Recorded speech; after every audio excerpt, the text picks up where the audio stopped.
Morning, glory, America. Bonjour, hi, Canada. Hugh Hewitt inside the Beltway in the ReliefFactor.com studio. Good Thursday morning to you. Thank you to Colonel Kurt Schlichter, who sat in for me yesterday as I prepare to depart East Coast for West. And Colonel Kurt will be back a few times next week, along with Bob Franz, to do penance for not wanting Baker Mayfield in Cleveland.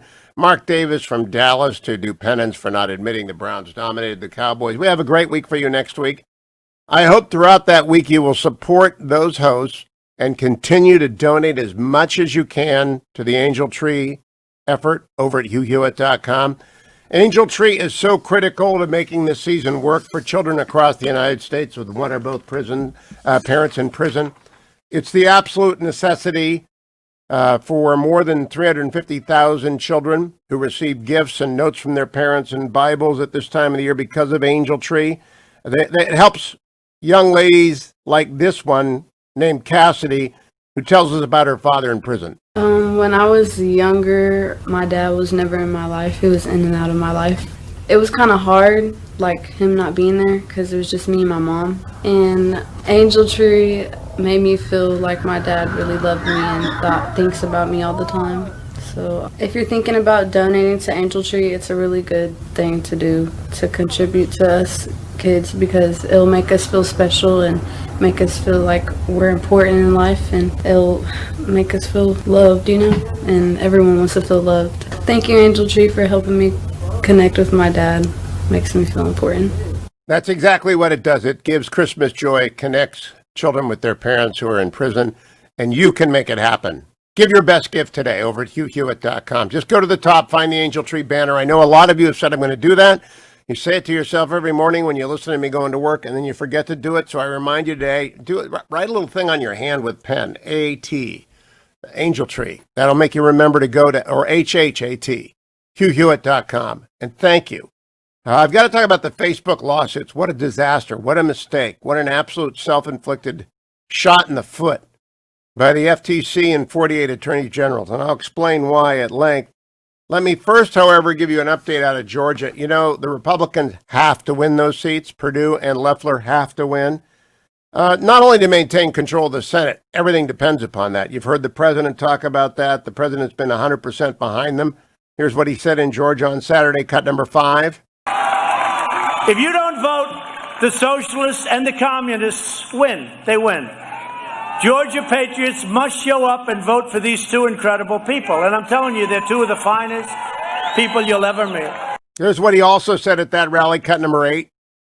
David's opponent, we're gathered here tonight to ensure, a very important word, ensure, because these are two great, great people that I know so well and respected by everybody in Washington and beyond, that David Perdue and Kelly Loeffler win the most important congressional runoff probably in American history. I really believe that. I think it's in American history. And then, on the other hand, this is what Chuck Schumer says to you people in Atlanta. The radio ratings came out yesterday on Atlanta, and I'm in the top 10 in the morning. All the people being listened to in the morning, bigger than any of these television shows. You're all listening to me driving to work. That's good. It's true in Macon. It's true in Savannah. It's true all over the state. Here's what Chuck Schumer thinks about your state. He wants to annex it to Manhattan. Cut number 1. Now we take Georgia, and then we change the world. Yeah! I'm sorry, can you repeat that, Mr. Schumer? Now we take Georgia, and then we change America. Oh, yeah, I love Chuck Schumer. He makes it so easy for me because he makes it obvious for you people in Georgia what he's up to. You early risers, you're going to work. You're going to spend your whole day working. And Chuck Schumer wants to raise your taxes. He wants to destroy the defenses of America, slash defense funding, defund the police, as does Rafael Warnock, as does John Ossoff, the lightweight left of AOC, empty suit. Rafael Warnock is so left-wing, they got a grab now from his 2016 sermon on Fidel Castro. Cut number 9. We pray for the people of Cuba in this moment. We remember Fidel Castro, whose legacy is complex. Don't let anybody tell you a simple story. Life usually isn't very simple. His legacy is complex. kind of like America's legacy, is complex. Fidel Castro's legacy is not complex. He is a tyrant killer. He is a despot. That's like saying Hitler's legacy is complex. Stalin's legacy is complex. Mao's legacy is complex. No, they're not. They're communist killers. Fidel Castro is a communist killer. Rafael Warnock saying that Castro's legacy is complex simply disqualifies him from the Senate. And if you're listening to me, tell all your friends. I'll play it again. This isn't a soundbite snatched away. Neither is this. You know what Rafael Warnock said about the military? Cut number 4. America, nobody can serve God and the military. That's not complex. Neither is this. Cut number 9, Rafael Warnock. We pray for the people of Cuba in this moment. We remember Fidel Castro, whose legacy is complex. Don't let anybody tell you a simple story. Life usually isn't very simple. His legacy is complex. Kind of like America's legacy is complex. Stop right there. America's legacy is not complex. It is of a flawed beginning and now full fruition of freedom, always expanding unless the left wins like Rafael Warnock. More freedom, more liberty, more growth, more happiness. Eric Swalwell got caught in a honeypot.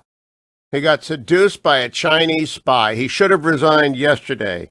Instead, he went on Jim Sciutto yesterday and blamed Donald Trump for sleeping with a Chinese honeypot. Cut number 12. And I was a little surprised to read about my cooperation in that story, because the story says that, there was never a suspicion of wrongdoing on my part, and all I did was cooperate. And the FBI said that yesterday. But the wrongdoing here, Jim, is that at the same time this story was being leaked out is the time that I was working on impeachment on the House Intelligence and Judiciary Committees. And if this is a country where... He is not a victim. He's a dupe. He got duped by a Chinese Communist Party spy, and he slept with her. I don't know if he was married at the time. I haven't looked into that. If you sleep with a Chinese Communist spy, have the decency to leave the Intel Committee. It's why Ron Burr had to leave the Intel Committee in North Carolina, because they've been compromised. You got to get off. Eric Swalwell has got to get off. Rick Grinnell explained this on Hannity last night on Fox News with Hannity.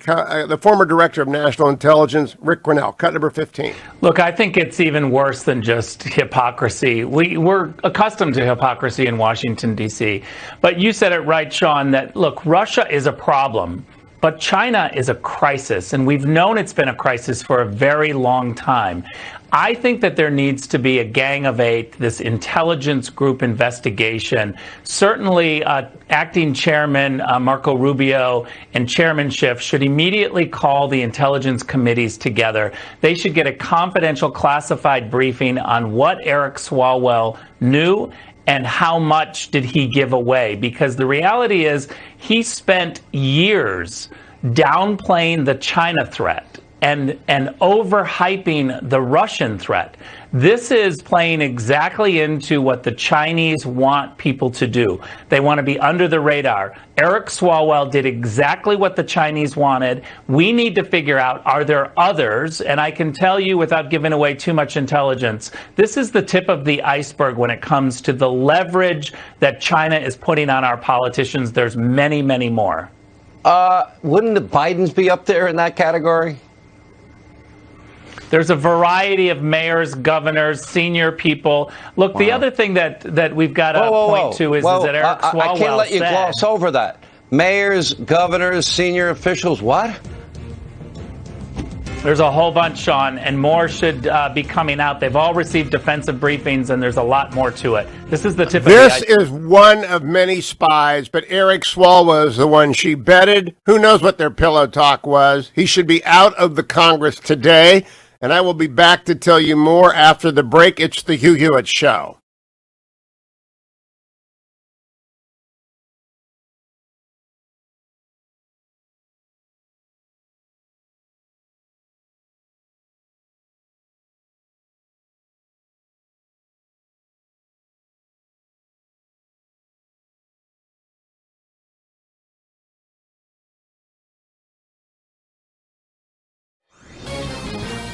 This is Lon Chen of the Hoover Institution for Townhall.com.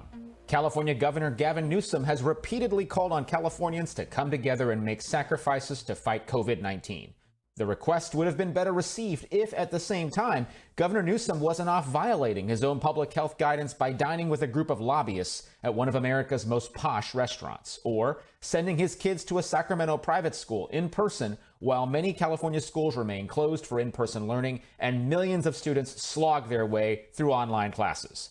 The problem with Newsom's hypocritical actions is that they undercut the very healthcare professionals and scientists whose advice he is asking Californians to follow. It makes those of us who live in California wonder who we can trust and what guidance we should be listening to.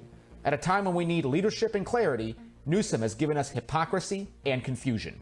California's voters won't soon forget his shortcomings. I'm Lon Chen.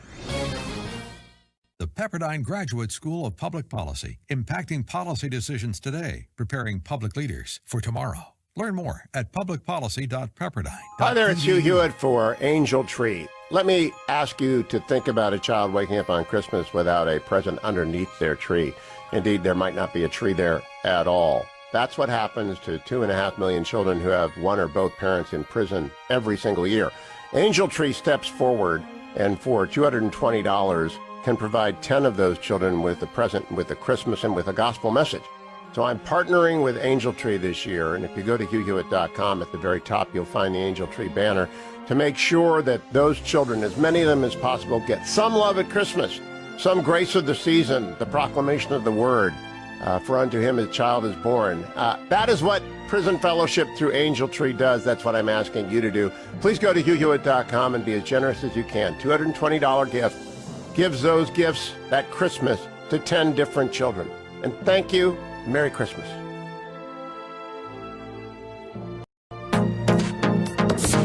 Trending now on the Dennis Prager Show. They want to put out, the New York Times wants to have the government put out very gruesome deaths of people from COVID to scare people into masks. What's your take? Well, if first off, would you like the government to be a propaganda machine? Because it's essentially propaganda. Mm-hmm. It is. I mean, you could do the same thing about airplane crashes or moped crashes. I mean, you could choose. That's like to masks. What's your take?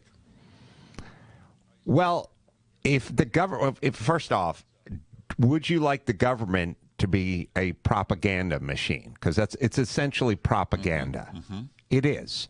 I mean, you could do the same thing about airplane crashes or moped crashes. I mean, you could choose. That's like we always say, smoking, 50,000 people die of secondhand smoke every year when no one dies of secondhand smoke. I think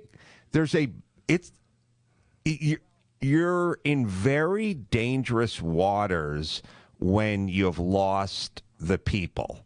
So I say to all, I work with a bunch of young guys at my podcast, and I say to all those guys, if you heard something on CNN 5 years ago, what would you have thought? And they go, I just believe that's what happened. I said, now if you hear something on CNN, what do you think? And they go, Is that right? Yes. Did that. Well, that's actually comforting. It's depressing, but it's comforting. Right, but it's CNN and Los Angeles Times, New York Times. It's no different than the governor or the mayor. That's correct. And if they want to keep going down the sort of hyperbole scare porn path, then we're going to tune out even more. They don't realize that the harder they bang that drum, the less we listen. Keep up with what's trending. Subscribe on YouTube today.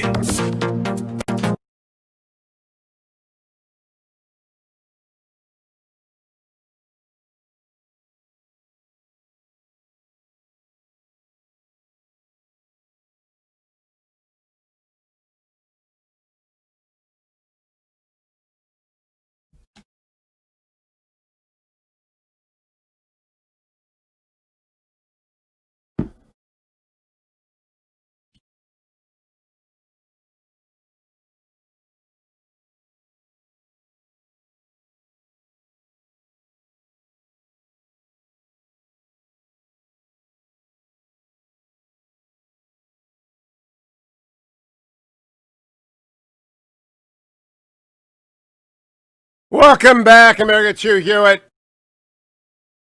Chilly here in the Beltway. Kurt Schlichter sat in for me yesterday. Thank you, Kurt. He'll be back next week along with Bob Franz and Mark Davis as I wagon train to the West Coast safely, going back for the winter time for Christmas and the holidays. And I want to tell everyone out there that the Facebook suit, the lawsuit brought by the FTC and the 48 state attorney generals, is a nightmare. It is bad for America.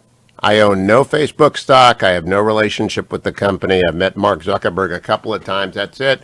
All I do know about the company is what's in the national security interest. I have Undersecretary Keith Krach on later in the program. And Keith Krach runs the Clean Network for the United States from the Department of State. I think you'll hear him say that we've got to focus on TikTok and the Chinese threat, the Chinese Communist Party threat to our networks, not destroy our homegrown titans of industry. Yes, there are things we need to do about collecting privacy.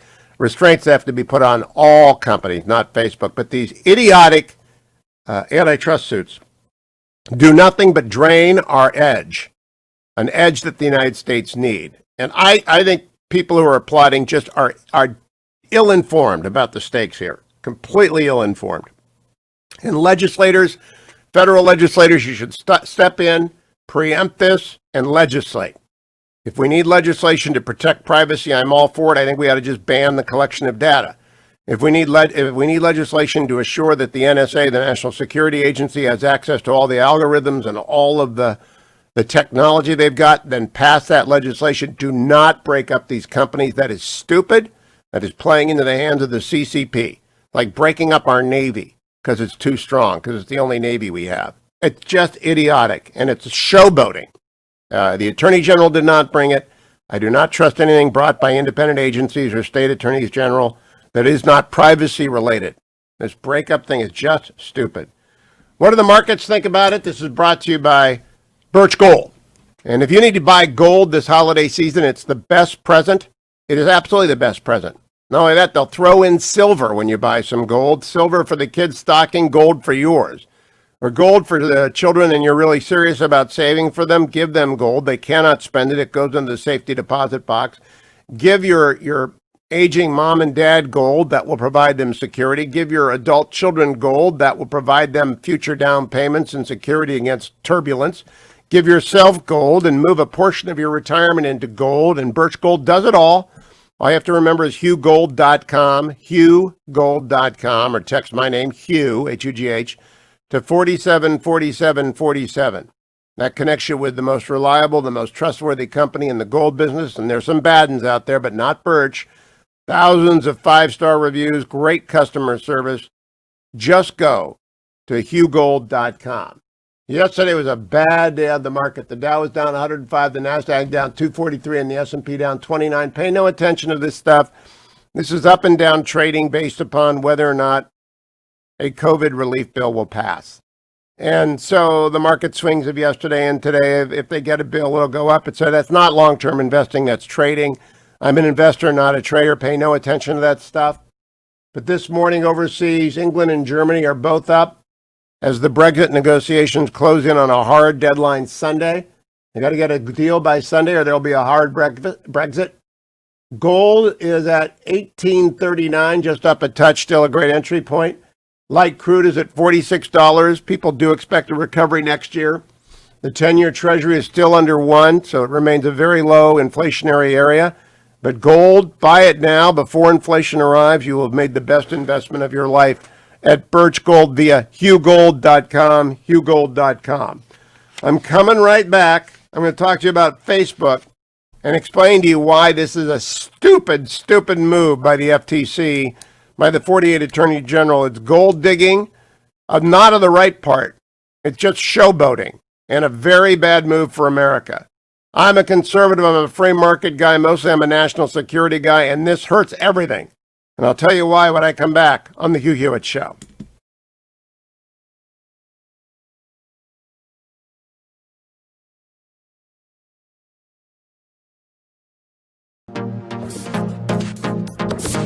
Trending now on the Eric Metaxas Show. 8 or 9 years ago, a friend of mine forced me to watch a documentary which proposed that LBJ had been behind the Kennedy assassination. Like most people, I began watching it with tremendous skepticism, almost derision. But as it went along, I became more and more convinced that the case for LBJ's involvement in the Kennedy assassination was very, very strong, so much so that I was deeply disturbed by it. I'm glad to know that somebody whom I respect, which is to say you, has written a book about it. Well, first of all, I think the American people have an endless fascination with the murder of John F. Kennedy because it was televised, in essence, in every aspect. I think I used eyewitness evidence, fingerprint evidence, and a lot of deep Texas politics to demonstrate that Lyndon Johnson had the motive, means, and opportunity to kill John Kennedy. I put forward a lot of very, very compelling circumstantial evidence. I'm not an attorney, but I dare anybody to read this book and not come away convinced. By the way, the book is the first book I ever wrote, and it was a New York Times bestseller. Still does quite well. Put aside the question of the assassination of John Kennedy for a moment. It's also a profile of Lyndon Johnson, who is essentially a functioning lunatic. I mean, he's a psychopath. He is a drunk. He's a pill popper. He is a womanizer. He's a sadist. Keep up with what's trending. Subscribe on YouTube today. This is Lon Chen of the Hoover Institution for Townhall.com. California Governor Gavin Newsom has repeatedly called on Californians to come together and make sacrifices to fight COVID-19. The request would have been better received if, at the same time, Governor Newsom wasn't off violating his own public health guidance by dining with a group of lobbyists at one of America's most posh restaurants, or sending his kids to a Sacramento private school in person while many California schools remain closed for in-person learning and millions of students slog their way through online classes. The problem with Newsom's hypocritical actions is that they undercut the very healthcare professionals and scientists whose advice he is asking Californians to follow. It makes those of us who live in California wonder who we can trust and what guidance we should be listening to. At a time when we need leadership and clarity, Newsom has given us hypocrisy and confusion. California's voters won't soon forget his shortcomings. I'm Lon Chen. The Pepperdine Graduate School of Public Policy, impacting policy decisions today, preparing public leaders for tomorrow. Learn more at publicpolicy.pepperdine. Hi there, it's Hugh Hewitt for Angel Tree. Let me ask you to think about a child waking up on Christmas without a present underneath their tree. Indeed, there might not be a tree there at all. That's what happens to 2.5 million children who have one or both parents in prison every single year. Angel Tree steps forward and for $220 can provide 10 of those children with a present, with a Christmas, and with a gospel message. So I'm partnering with Angel Tree this year, and if you go to HughHewitt.com, at the very top you'll find the Angel Tree banner to make sure that those children, as many of them as possible, get some love at Christmas, some grace of the season, the proclamation of the word, for unto him a child is born. That is what Prison Fellowship through Angel Tree does. That's what I'm asking you to do. Please go to HughHewitt.com and be as generous as you can. $220 gift gives those gifts that Christmas to 10 different children. And thank you. Merry Christmas.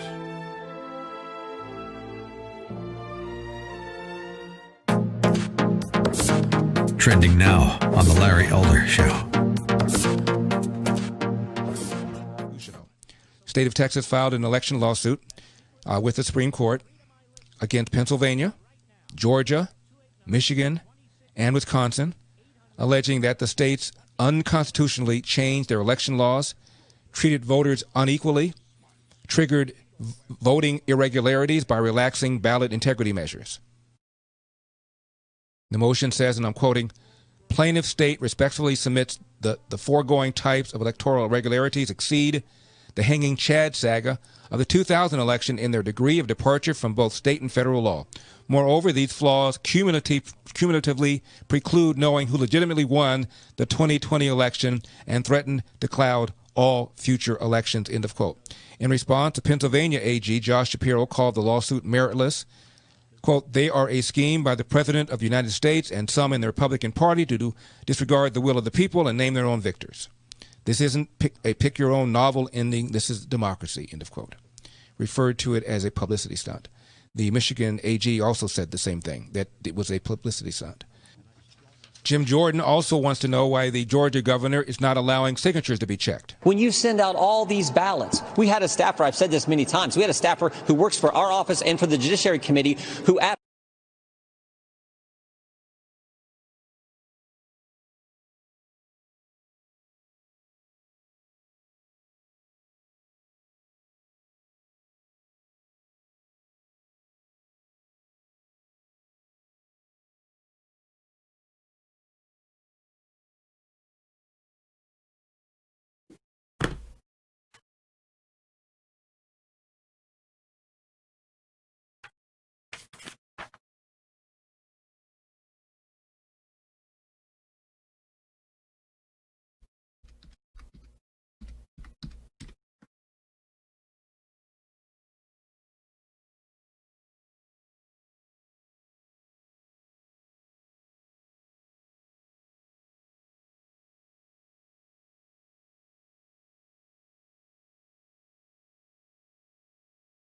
Welcome back, America. It's Hugh Hewitt.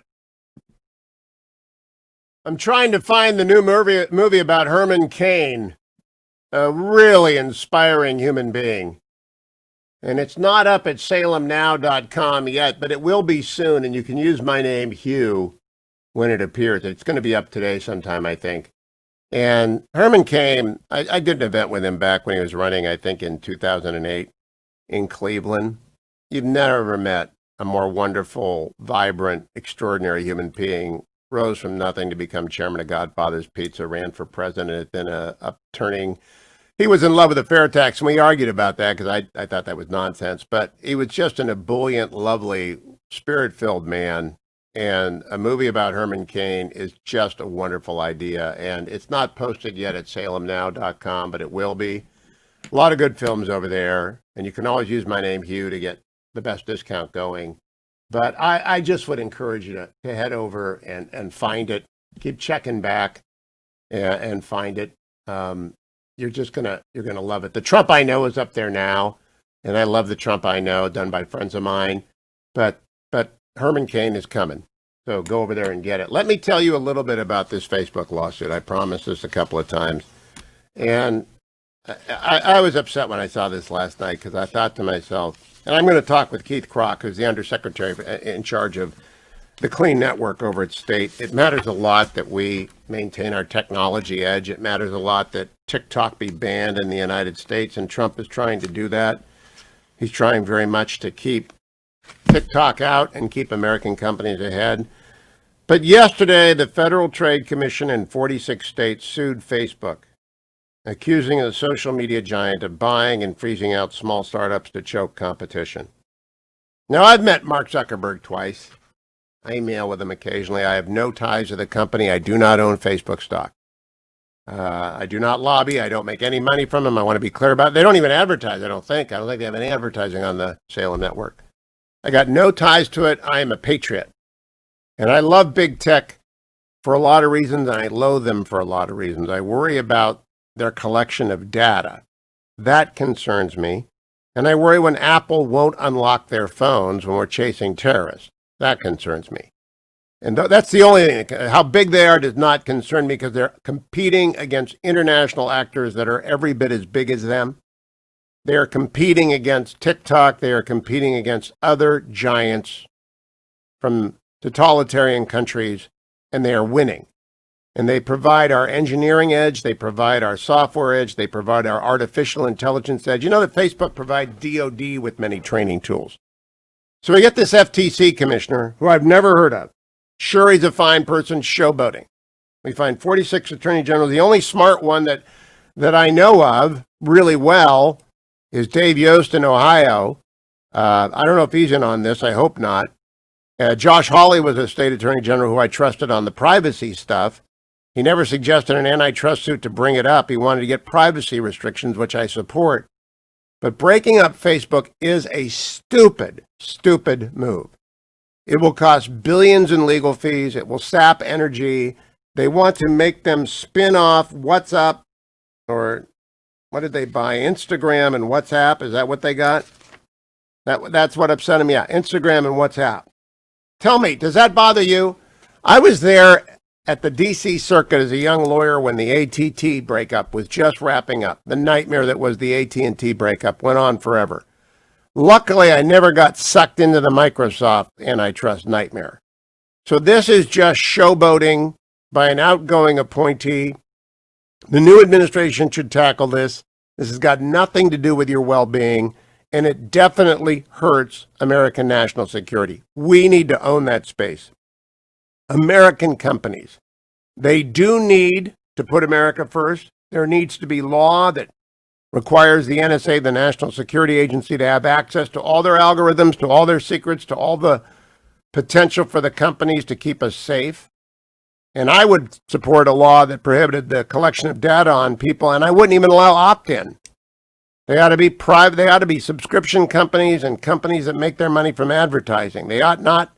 You know, in the United States, the 13th Amendment forever forbids indentured servitude and slavery.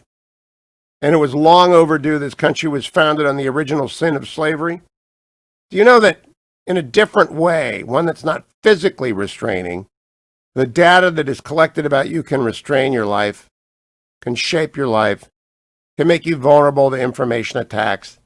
I do not like the collection of data on people. I do not want my grandchildren to grow up in a world where everything is known about them, where they are and what they're doing, what their preferences are. I don't want ads targeted at them. I do not want news targeted at them. It's a terrible development to put people in a bubble of their own click choices, run by algorithms that are artificial intelligence powered, driving everything that you see, cocooning you in a blue bubble or a red bubble or a purple bubble.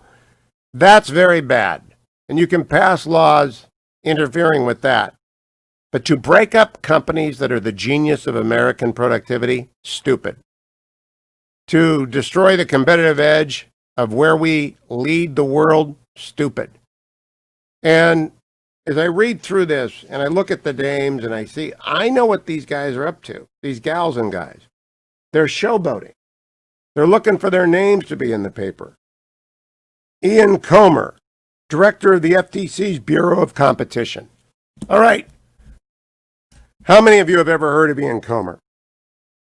Facebook's actions to entrench and maintain its monopoly deny consumers the benefits of competition. How many of you feel like competition is denied? This is not a railroad where the price is being set for the shin of your goods. This is not when Ma Bell had one phone. I never go on Facebook. Never. There's a Hugh Hewitt Show Facebook page that's maintained by our team. Make sure you get the best of the Hugh Hewitt Show. Doesn't involve me at all.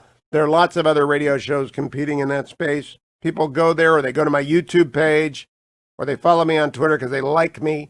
There are lots of ways. Parler is sprung up to compete with Twitter.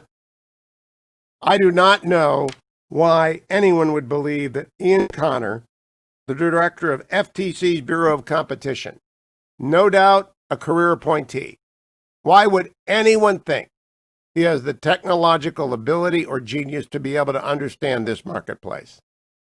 Then I see Letitia James, maybe America's worst attorney general.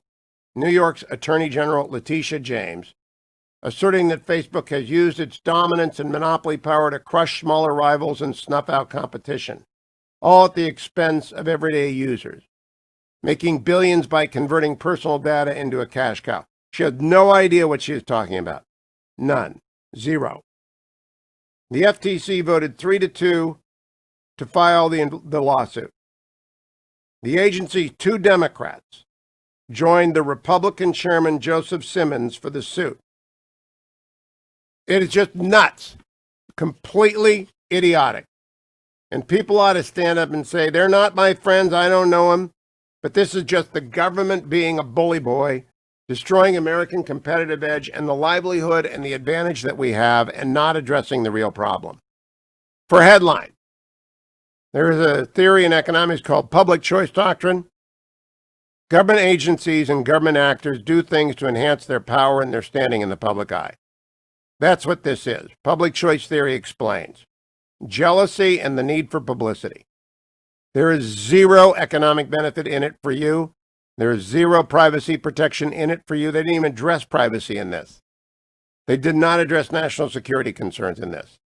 This is an idiotic showboating play for the attention by the FTC and a bunch of attorneys general.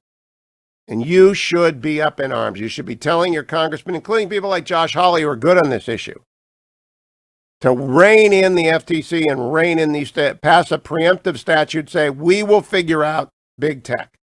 Nobody else move. Not the FTC. This is not the Attorney General. The Attorney General brought a suit against Google. My eyebrows were up at that, but at least it's Bill Barr, who's smart enough to handle this sort of stuff. If it was Bill Barr. I'm not sure it was, but I think it was. I am very, very reluctant. I've been down this road. I was there for AT&T. I watched the Microsoft. I just know how incompetent the government is on these matters. They do not have the expertise. They do not understand the marketplace. They do damage to American industries. They advantage the Chinese Communist Party.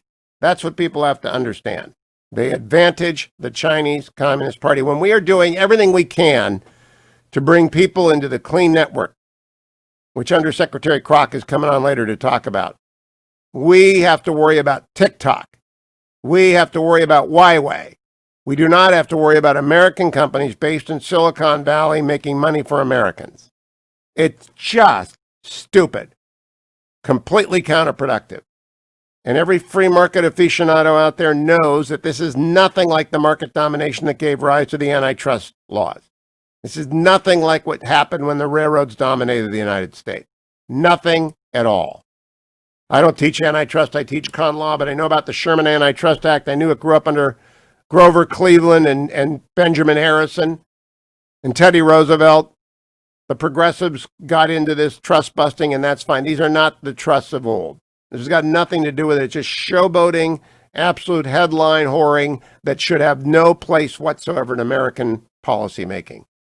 So get on the horn and tell your representatives and your senators to stop this. And send David Perdue and Kelly Loeffler back.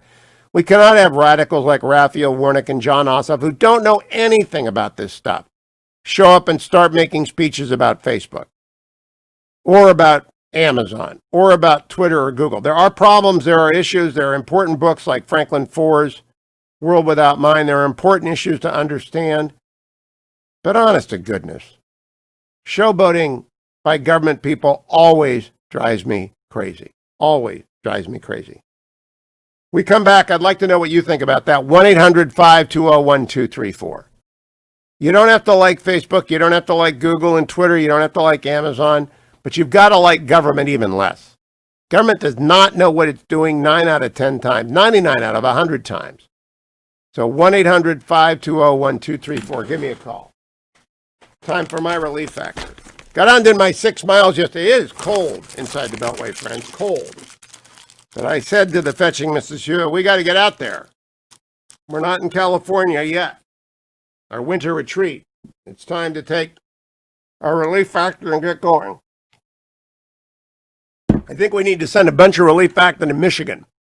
Because the poor big blue boys, they can't come out and play at the horseshoe. They were so afraid of getting smacked down by 50 points, they called off the game.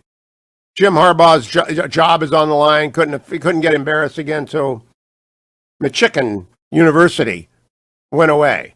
Michigan. They just did not show up.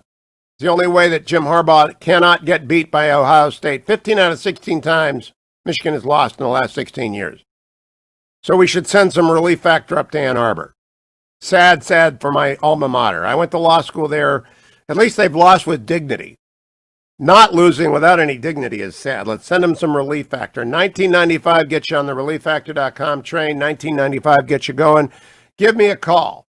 This may not be popular, but it's true. The antitrust lawsuit against Facebook, stupid, stupid, stupid. 1-800-520-1234 connects you to Hugh Hewitt.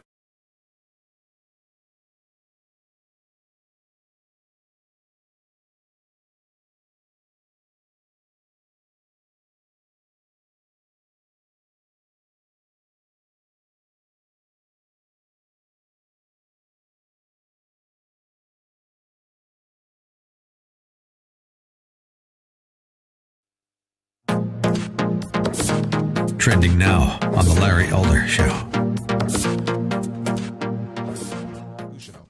State of Texas filed an election lawsuit with the Supreme Court against Pennsylvania, Georgia, Michigan, and Wisconsin, alleging that the states unconstitutionally changed their election laws, treated voters unequally, triggered voting irregularities by relaxing ballot integrity measures. The motion says, and I'm quoting, plaintiff state respectfully submits the foregoing types of electoral irregularities exceed the hanging Chad saga of the 2000 election in their degree of departure from both state and federal law. Moreover, these flaws cumulatively preclude knowing who legitimately won the 2020 election and threaten to cloud all future elections, end of quote. In response, the Pennsylvania AG, Josh Shapiro, called the lawsuit meritless. Quote, they are a scheme by the President of the United States and some in the Republican Party to disregard the will of the people and name their own victors. This isn't a pick-your-own novel ending. This is democracy, end of quote. Referred to it as a publicity stunt. The Michigan AG also said the same thing, that it was a publicity stunt. Jim Jordan also wants to know why the Georgia governor is not allowing signatures to be checked. When you send out all these ballots, we had a staffer, I've said this many times, we had a staffer who works for our office and for the Judiciary Committee who at her apartment, she got her ballot, 4 other ballots were mailed to her apartment that were people who didn't live there. Yeah. That is a recipe for disaster. And all we're asking now is why won't some of these, why won't Governor Kemp in Georgia, for example, let us recheck the signatures and actually find out the rejection rate that Mr. Starr was talking about earlier. Keep up with what's trending. Subscribe on YouTube today. Trending now on America First with Sebastian Gorka. Forget the lies and the mendacity of the candidate in question, whose name was circled in. A man who is incompetent, clinically incompetent, to hold any position of responsibility. Would you let this man walk your dog? Let alone be in control of the nuclear weapons of the most powerful nation in the world. A man who can't string clear sentences together without talking about how hirsute, how hairy his legs are, and how little children wanted to pat them down in the swimming pool. Good God, man, why aren't you in an asylum?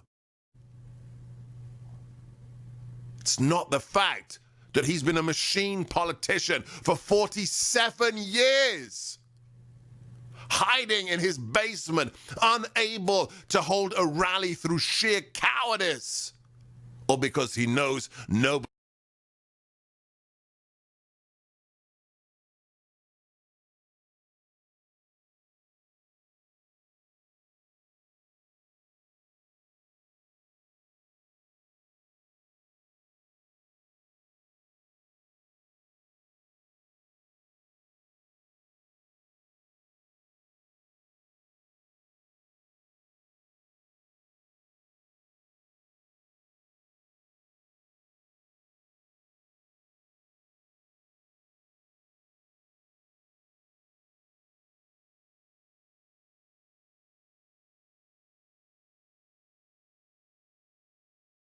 Welcome back, America, to Hugh Hewitt.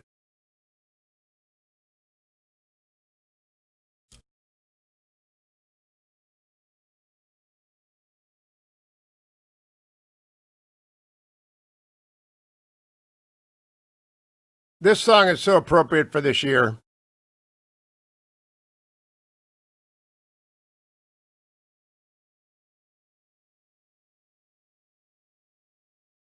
Because of the next verse.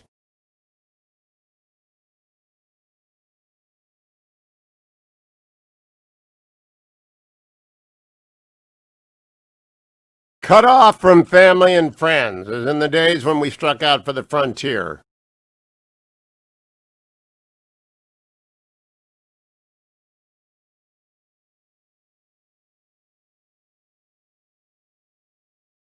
Not this year, they don't.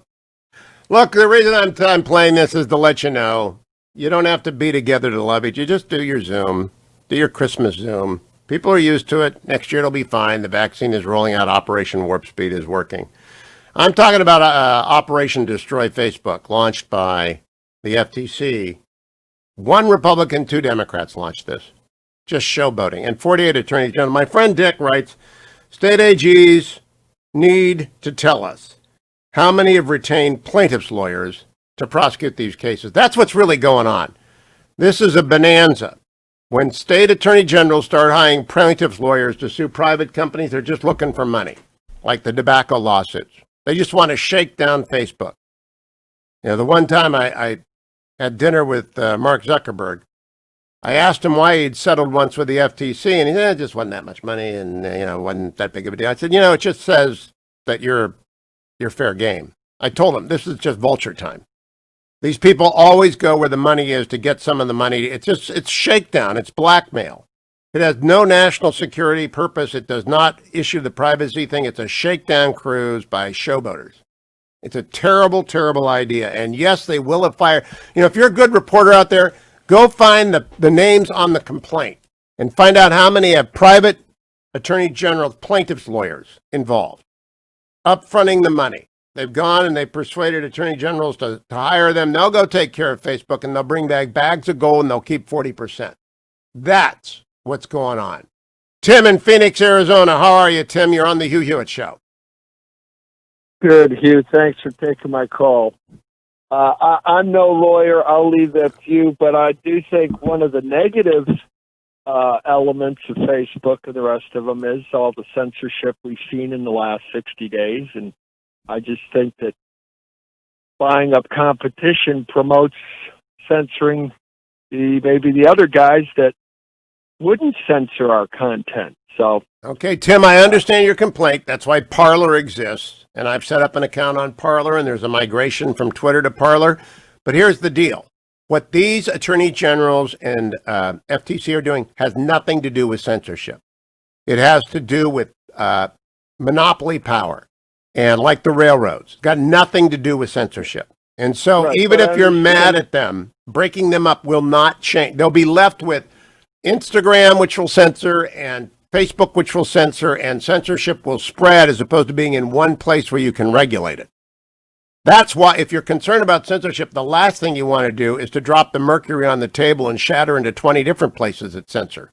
It does not promote competition. Parler promotes competition. Thank you, Tim. Jason in Fort Worth, Texas. Go ahead, Jason. Hey, you. The last caller, Article 30.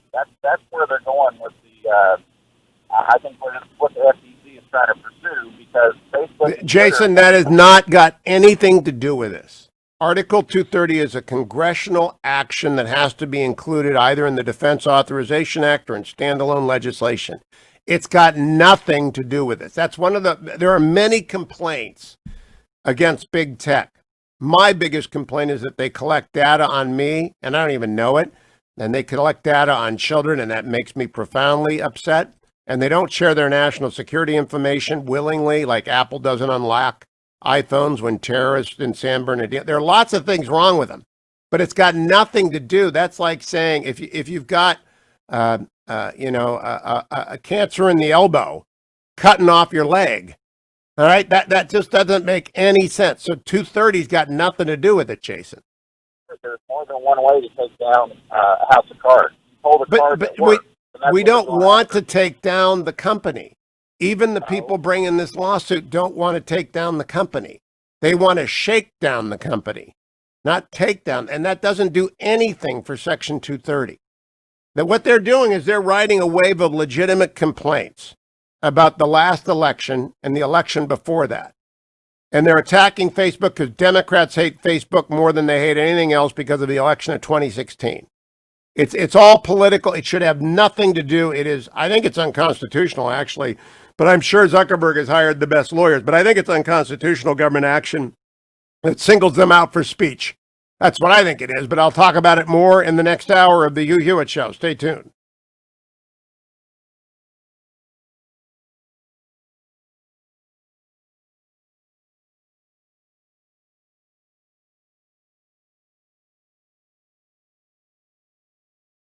Trending now on the Charlie Kirk Show.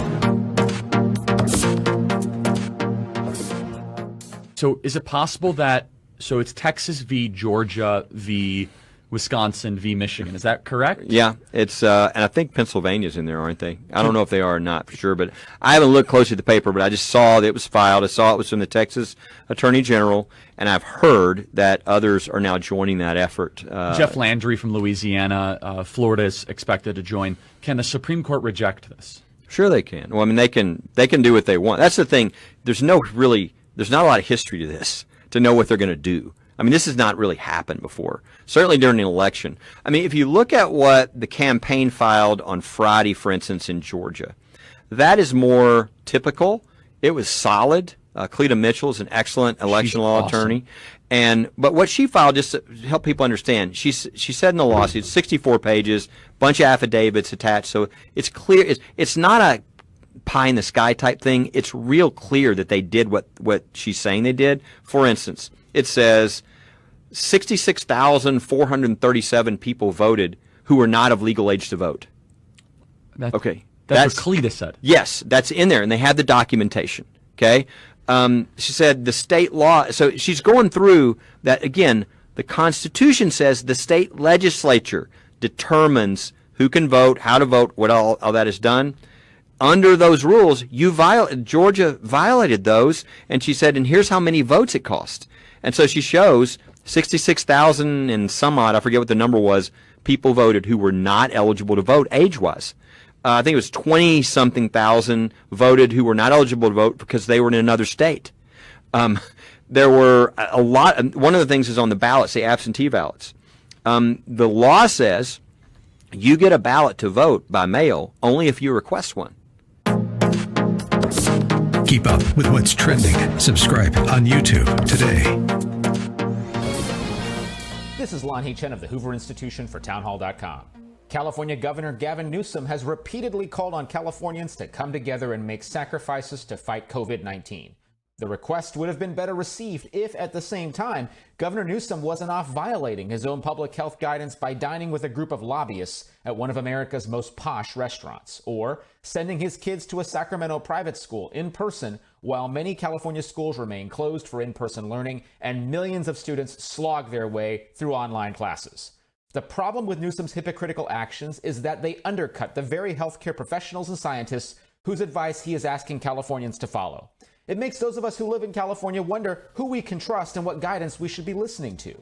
At a time when we need leadership and clarity, Newsom has given us hypocrisy and confusion.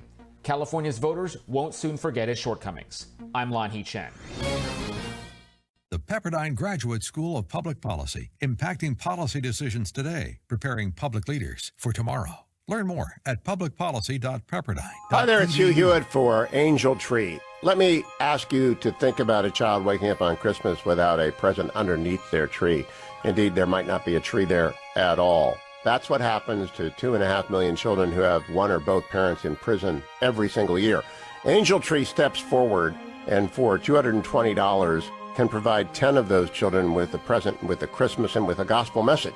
So I'm partnering with Angel Tree this year, and if you go to HughHewitt.com, at the very top you'll find the Angel Tree banner to make sure that those children, as many of them as possible, get some love at Christmas, some grace of the season, the proclamation of the word, for unto him a child is born. That is what Prison Fellowship through Angel Tree does. That's what I'm asking you to do.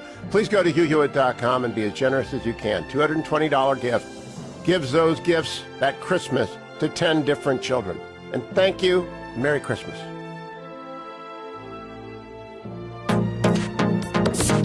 Trending now on the Dennis Prager Show. Well, her claim was that scaring people about cigarette smoking worked. Yeah, well, telling your kids the boogeyman's under the bed, so go to sleep or eat your vegetables. I mean, it's lying. If it's okay to lie, then it's okay to lie. But you're going to lose your constituency. People will stop listening. And it's insane that she is actually coaching up the government to essentially lie, which they're already doing. They've been lying. Talking about that, Sean brought in the piece of data. Through June, remember I asked your son how many people, I didn't know the answer, how many people under 14 have died of COVID. As of June 17th, the number was, 26. 8 under 1 year, 5 1 to 4, 13 5 to 14. So we're talking about 0.013%. And for that, these kids should be scared and wear masks and not go to school. And that's the information that people aren't getting. That's right. They're not getting at all. The news agencies won't report on that. Yeah, we're now at a point where everyone is just going to have to start deciding for themselves what's best for them, because there's clearly an agenda going on. And not only that, they're saying the stuff out loud that they're not supposed to be saying out loud. You're not supposed to announce we need to start scaring people before you start scaring people when you've been scaring people. Keep up with what's trending. Subscribe on YouTube today. Trending now on The Mike Gallagher Show. I was talking to a friend this morning about this video that was unearthed showing Rafael Warnock sort of make apologies for Marxists, saying, I agree with the Pope. There's some nice Marxists out there, and then go on to refer to Jesus as a poor Palestinian. I still can't, a prophet, a poor Palestinian prophet. That's from the pulpit of Rafael Warnock, and I just keep thinking, I think that's a big deal to Georgians. There's a lot of things that Rafael Warnock has said that should get Georgians' attention. I am so proud to be back here in the studios of AM 920 The Answer in Atlanta, surrounded by a whole lot of patriots and people who are fighting hard for America. One of those warriors is Georgia Republican Congressman Doug Collins. He has served as U.S. Representative for Georgia's 9th Congressional District since 2013. And this is a guy who's no stranger to the faith either, because not only an attorney and a public servant, but a practicing military chaplain. Let's welcome Congressman Doug Collins to the Mike Gallagher Show. Or should I call you Governor Collins? Mike, it's just Doug right now. We're doing good right now. Look, you hit on something right. I mean, I want to talk about it. Just jump right into this. Sure. Rafael Warnock is not even mainstream for his own, seemingly for his own faith and congregational beliefs, and not for Georgia. And to say things like that, you're right. That's a big deal in Georgia, and we just got to make sure people understand he's not who his puppy ads say he is. Keep up with what's trending. Subscribe on YouTube today.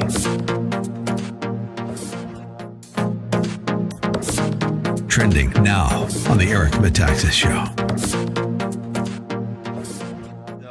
When you talk in your book, The Man Who Killed Kennedy, the case against LBJ, you make the case that he was behind the assassination of the president. It seems like you're saying you wouldn't put it past him. In other words, that this is a kind of a guy who was in fact capable of that sort of thing, and probably had trafficked in that kind of thing earlier in his career. I go much further than that. I lay this out in lurid detail. Who is the guy who says to JFK, you should come to Dallas? Who is the guy who says, instead of taking the much safer freeway,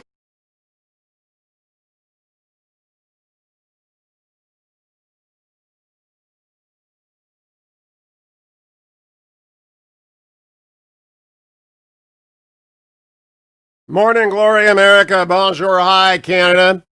I recently had a family member deploy overseas. Last thing I said to my family member was, be very aware when you're in a bar, when you're out for dinner, that the place is full of spies. And that, the spies have been spying on Americans since Spain during World War II. Well, one of our members of the House of Representatives, Eric Swalwell, fell for what is known as the honeypot. That's where you use a woman to seduce a man in a bar somewhere, and it always turns out bad. I'm joined by Representative Mike Gallagher of Wisconsin, who serves on House Armed Services. He's also a Marine Corps veteran. He understands what I'm talking about. I know he probably didn't want to talk about a colleague in the House, but Mike Gallagher, welcome. This should not surprise anyone, should it?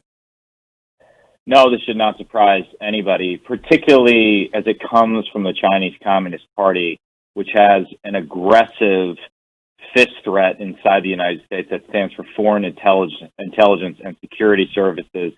And in particular, the way in which the CCP uses what they call united front work in order to influence elites around the world, to co-opt elites, to connect economic incentives with political compliance, and really individuals, corporations, and countries that adapt pro-CCP positions and talking points receive lucrative rewards. Those who challenge the party orthodoxy are punished.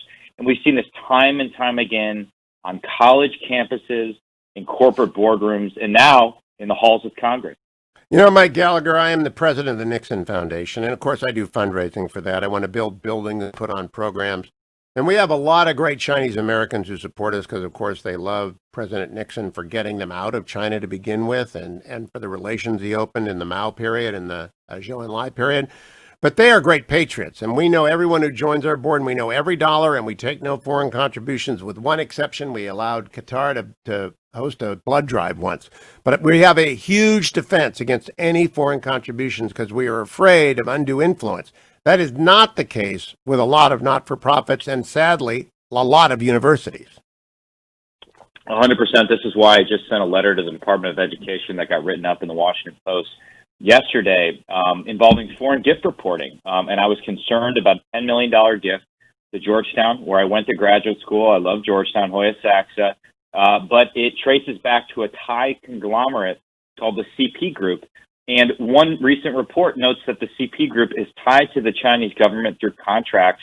But frankly, that only scratches the surface of their connections. Until just last year, the CP Group was run by a gentleman who was a major United Front figure, featured in a great report from a researcher named Alex Chasky on United Front activities. And the CP Group official who actually signed the letter announcing the donation to Georgetown is closely tied to other United Front groups like the Chinese Association for International Understanding.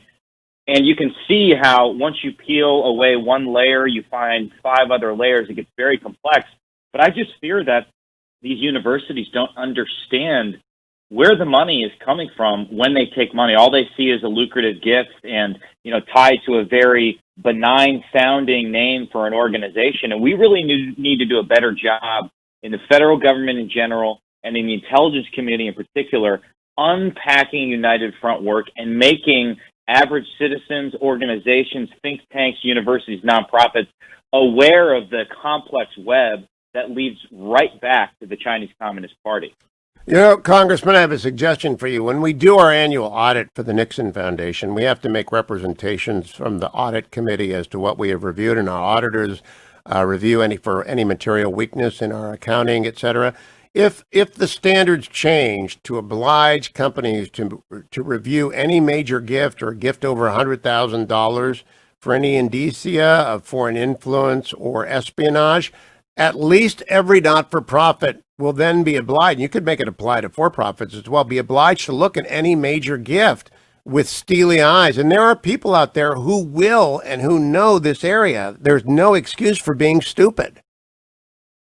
Hugh, I love that idea. I look forward to stealing it and pawning it off as my own when I introduce the legislative version of it. And anything we can do just to force a greater degree of scrutiny that we have right now, I think is very important. One thing we've also been debating at a bigger level when it comes to the security of our capital markets is whether you can extend the definition of a prudent man standard for investing to include, not allowing major companies to invest in Chinese defense companies or allowing major pension funds to invest in Chinese defense companies. So there's a lot of different ways where we can tighten up our regulations in order to get at this. And then as we've talked on your show about before, we have very weak lobbying disclosure requirements in the United States, and there are ways in which American citizens are subverting those lobbying disclosure requirements so that they can make a lot of money by lobbying, de facto lobbying on behalf of Chinese companies like Huawei and ZTE. We've seen high-level former Obama cyber officials doing exactly that. We need to tighten up those laws as well. And again, I just think we're scratching the bare surface of Chinese United Front work, and I think the Swalwell report, we're going to see more accusations like that or reports unpacking things like that coming out in the coming months. You know, Congressman Gallagher, when I sat down at my desk at the Department of Justice in the AG's office almost 40 years ago, I was a young lawyer off the D.C. Circuit, and my job was, once I got my clearances, to prepare Foreign Intelligence Surveillance Act warrants. And my hair turned gray when I looked at the number of foreign nationals in the United States for the sole purpose of subversion and spying who were under deep cover. It's like The Americans was made from my early life, that television series. I believe personally, although that was a vast effort involving East Germans and Cubans and a whole bunch of foreign nationals and Soviets undercover and some at the embassies, that it is dwarfed by what the CCP does. I really believe it is dwarfed, and they play a longer game than the Soviets ever did. They've been at this for decades. I completely agree with that because 40 years ago when you were, I'm not sure how old you were, I was -4. Our guard was up, right? We were in the midst of a Cold War, and the fact is, for the last 2 decades, we've gotten complacent. After the Cold War ended, we didn't have anyone breathing down our neck. And in the last 4 years, and I really do believe this will be President Trump's enduring legacy, perhaps the most important part of his legacy, we have finally woken up to the nature of the threat. But we're catching up. We're catching up after 2 decades of complacency right now. We don't understand the scale of the threat. And certainly the Chinese Communist Party believes there is no distinction between military power, economic power, intelligence power. They have a doctrine of civil-military fusion. It's game on. And their goal is to destroy the West, led by the United States of America. Now, Congressman, I want our Chinese-American friends to understand, every American official I've talked with does not want McCarthyism to return against Chinese-Americans. I've talked to Secretary of State Pompeo about this. I have talked to National Security Advisor O'Brien about this. I have talked to everyone about this. And there are ways to guarantee that American citizens do not feel any blowback. That's got to be foremost in your mind as well, because we do not want to increase suspicion of our fellow citizens. We do want people to be worried about recent arrivals from China who are here on visas, because that is and people who came from China originally and who have got their green cards now. We want, absent citizenship, we want guards to be up. Well, as the member of Congress who represents Joseph McCarthy's district, where he is buried to this day, I would like his legacy to stay dead and buried. And I think we need to be loud and clear that we do not have a China problem. We don't have a problem with the Chinese people, who are the foremost victims of the party's oppression. We have a Chinese Communist Party problem, and we're going to have to make that distinction. And it's going to be difficult, particularly when it comes to unpacking espionage on college campuses. But it's one that we have to do, because you're absolutely 100% right. You know, Congressman, I would also give you a second idea, which is to credential people that the experts in this area believe adequate to conduct the kind of audits that every company and every not-for-profit need to do. I mean, if they're worried about this, who do they call? Call Ghostbusters. Well, call Spybusters. But who are Spybusters? And I don't even know. I've got a group that does it, but former FBI agents usually. But who do you have any idea if there's a list of people that universities and endowments and not-for-profits and corporations can call to investigate their vulnerability to espionage? I don't think there is. One thing that I've written about in the past is the need for Congress to maintain what I call a United Front work tracker, have some sort of independent analytical capability where we can start to unpack this. We have some really brilliant people like Peter Mattis and others who have done that work, but I'm just concerned that level of expertise doesn't even exist in the intelligence community. One thing of note, Hugh, in the National Defense Authorization Act that we passed out of the House this week, and I hope will pass, and I hope the president doesn't veto, we have some provisions related to this. We have protections against Chinese industrial espionage. We have transparency requirements for Chinese military companies in the United States. There's a lot of provisions where we've tried to get at this, but again, we're at the early stages of this very intense effort.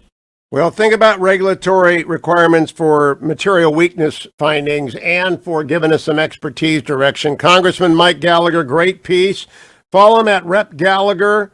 Follow me to the next segment on The Hugh Hewitt Show. Portions of The Hugh Hewitt Show are brought to you in part by Prison Fellowship. Click on the Angel Tree banner at the top of HughHewitt.com.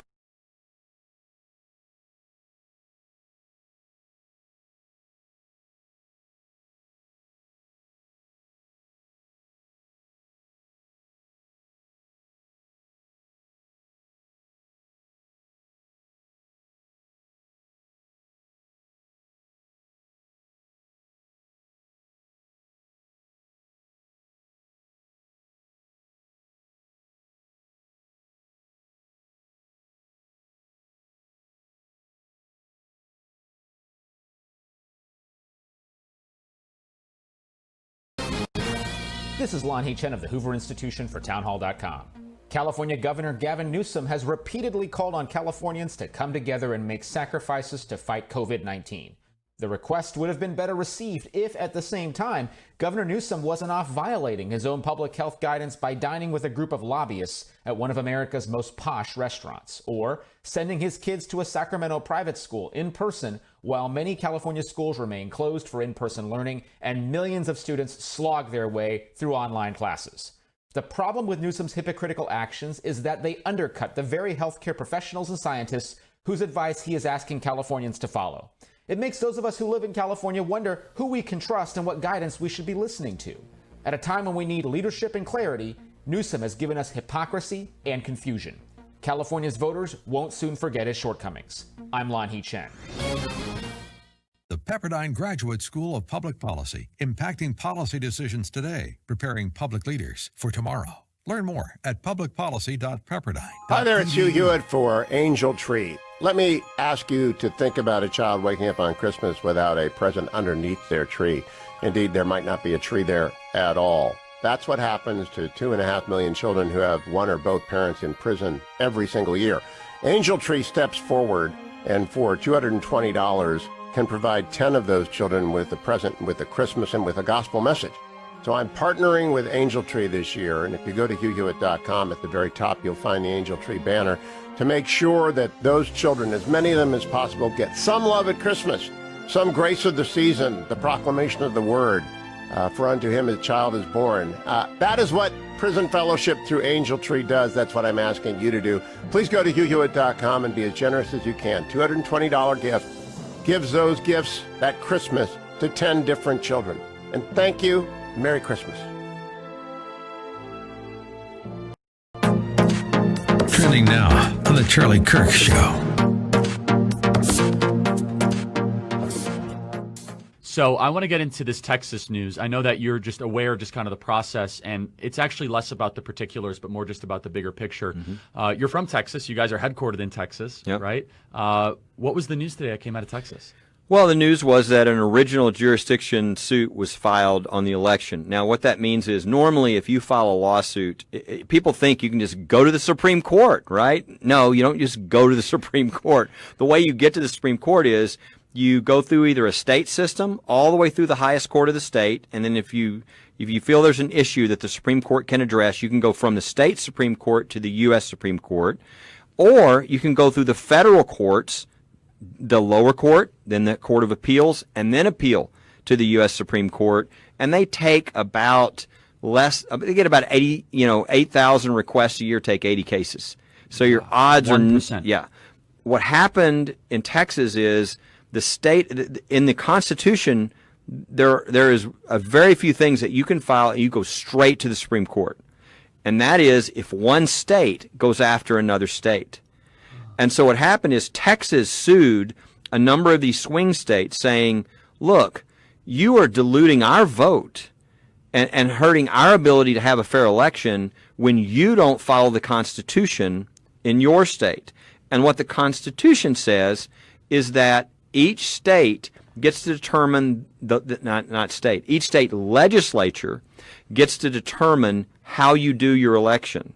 And so therefore, whatever the state legislature said is what you have to do. And of course, in a number of these states, they violated what the state legislature said. Keep up with what's trending. Subscribe on YouTube today.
Welcome back, America. It's Hugh Hewitt. Thanks to Kurt Schlichter for sitting in for me tomorrow. Coming up after the break, Chuck Todd. Next hour, Undersecretary of State Keith Krach talking about keeping our networks free of Chinese influence, Chinese Communist Party influence. I just tweeted out. I hope you follow me on Twitter at Hugh Hewitt. I use it for Brown's Talk, for political news, to give you the headlines that matter, to comment on various controversies. But I also do it occasionally to appeal for good causes.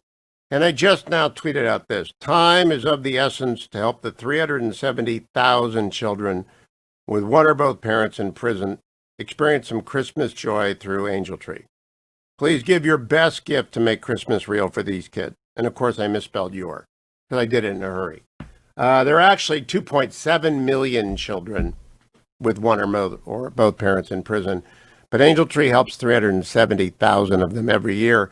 This year, though, they're struggling because the patios on which Angel Tree does most of its work are closed. Churches and all across the country, or they're severely limited. And so what was routine when you walked out of church and you heard a great sermon on making sacrificial gifts for the least and the lost, and you had the opportunity in front of you and you'd give 20, 30, 50 bucks, or you'd buy a present or you'd take a child's picture. They're not there this year. So I have to appeal to you through voice and the internet to go to HughHewitt.com and click on that banner at the very top. Let it load. You'll see the Christmas tree. Make your best gift. Thank you on behalf of those kids. Let me check the markets for you, brought to you by AndrewandTodd.com. AndrewandTodd.com are the very best mortgage lenders in America. They're with Sierra Pacific Mortgage. They are not brokers. They don't wholesale out your information. They just handle your need for money. They use your biggest asset, your home, and they refinance it, and they get money out of it. Or if you want to buy a home when interest rates are as low as they have ever been, and I do mean that, the lowest they've ever been. The 10-year Treasury right now is at 0.93%. You'll get a 30-year fixed in the 2s, low 3s. Depends on your credit score. Depends on how much you're putting down. The experts are AndrewandTodd.com. Andrew Del Rey, Todd Avakian. I know them both very well. I know their teams. I've been to their offices. Call them at 888-888-1172. The Dow was down 105 points yesterday. The NASDAQ was down 242. The S&P was down 28. Why? Because there's antitrust lawsuit brought against Facebook. Because there is concern over the stimulus bill. Because there is uncertainty, and because some people are taking profits off of the FANG stocks, which have made so much money. This morning overseas, England up 0.75 points, Germany up a little bit. They think there's going to be a Brexit deal, although the headlines are all, oh gosh, it's not going to happen. If it doesn't happen, it's not the end of the world. If it does happen, great. Boris Johnson's not going to make a bad deal. They're not going to go through all the pain of the last 4 years, the Brexit vote, 5 years now, and then just give away the fishing rights that the United Kingdom has. They're just not going to give anything away. They'll do a deal. They won't do a stupid deal. Coming up after the break, Chuck Todd joins me. We're going to talk about Facebook because President lost at the Supreme Court yesterday. Actually, Mike Kelly and the Pennsylvanians lost at the Supreme Court yesterday. There is not going to be a magic bullet lawsuit. I saw what Ken Paxton did in Texas. That's not going to work, in my humble opinion, as a lawyer. I always tell you the truth. I tell you what I think. I tell the president what he thinks if he asks me. I don't think it's going to work. I think Joe Biden is going to be the president-elect. It's a much better lawsuit was bought in Georgia, by the way. That might work. Finally, there's a lawsuit that's actually specific as to its allegations, but it's late. It's so late, and the remedy they asked for is extraordinary.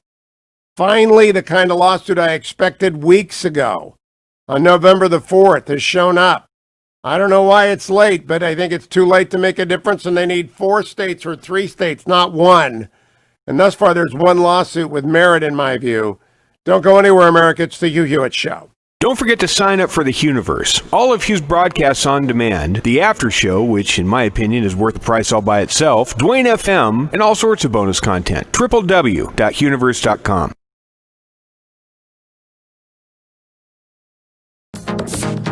Trending now on America First with Sebastian Gorka.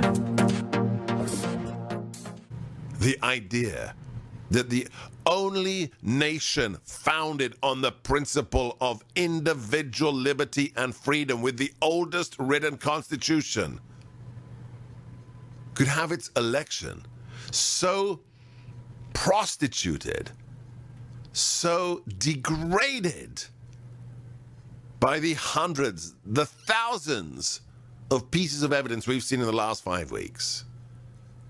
Whether it's the individuals who've testified to being contractors for the post office, ferrying truckloads of hundreds of thousands of ballots across state lines in totally illegal activity, to be shipped in the middle of the night to counting stations that had been set up, funded by Mark Zuckerberg to the cost of more than $350 million. And to have those votes, pristine, quote-unquote, mail-in ballots that hadn't even been folded, with just one name circled in, Biden, the rest of the ticket left blank. And to have all those ballots counted in secret in the middle of the night with none of the constitutionally state-mandated Republican poll watchers present should make your blood boil. Because it's just wrong. Keep up with what's trending. Subscribe on YouTube today. Trending now on The Larry Elder Show. He did. The same people that for 4 years claimed that Donald Trump was illegitimate, 78% of them believe that the Russians changed the outcome of the election, even though our intelligence community has never reached that conclusion. And you have the nerve to accuse Donald Trump of being delusional when he insists that the election was a fraud? Given all of these allegations, far more allegations for this than you ever had for the idea that Bush lied, people died. Far more evidence than you ever had that Donald Trump was colluding with Russia, yet there was a 2.5-year investigation. How dare you? You got election officials like this woman in Michigan? Mixed with clerical errors, but a lot of them are considered fraud. I would have referred all of them to the Attorney General if it were me. And we got all these other allegations. The extension of the deadline in Pennsylvania, which I think is one of their solid cases. It's working its way up, hopefully, to the Supreme Court. Hopefully they'll take this. Far more evidence, far more ammo, far more smoke than you ever had about Bush lied, people died, about Trump-Russia collusion. But Donald Trump is delusional for wanting to make sure he lost fair and square, assuming that he did? You guys have a lot of nerve. Karen Bass, one of the Democrat members of the House, regarding the election officials who flouted the rules. You got video of them pulling ballots from a desk after the poll workers have left. She said, well, they were just making, quote, honest mistakes, close quote. Shoe on the other foot, you guys would be in the streets. They'd be running out of pitchforks. They'd be surrounding the White House. Keep up with what's trending. Subscribe on YouTube today.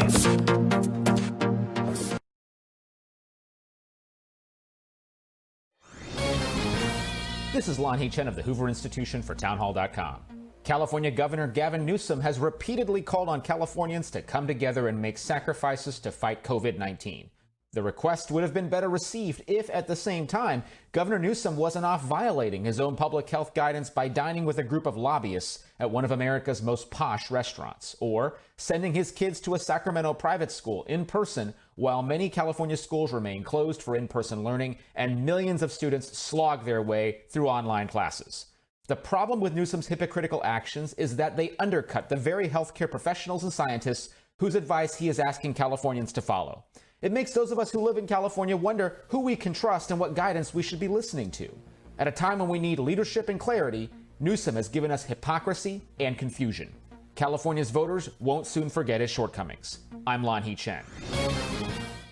The Pepperdine Graduate School of Public Policy, impacting policy decisions today, preparing public leaders for tomorrow. Learn more at publicpolicy.pepperdine. Hi there, it's Hugh Hewitt for Angel Tree. Let me ask you to think about a child waking up on Christmas without a present underneath their tree.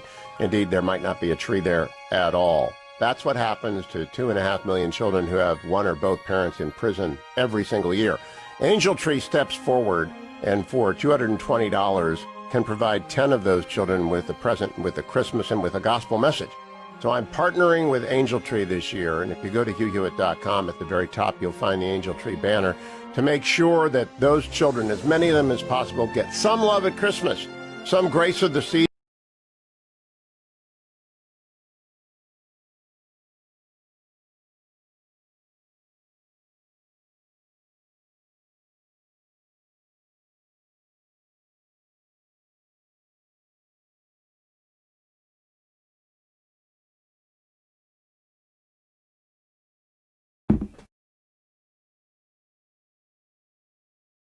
Welcome back, America. Joined now by the host of Meet the Press. If it's Sunday, it's Chuck Todd on Meet the Press. And the first and most important item on the agenda, Chuck, is Michigan's shameful attempt to avoid losing 16 out of 17 by not going to the horseshoe. Luckily, the Big Ten has decided to let Ohio State play the poor Northwestern Wildcats. Good or bad decision by the Big Ten commissioner?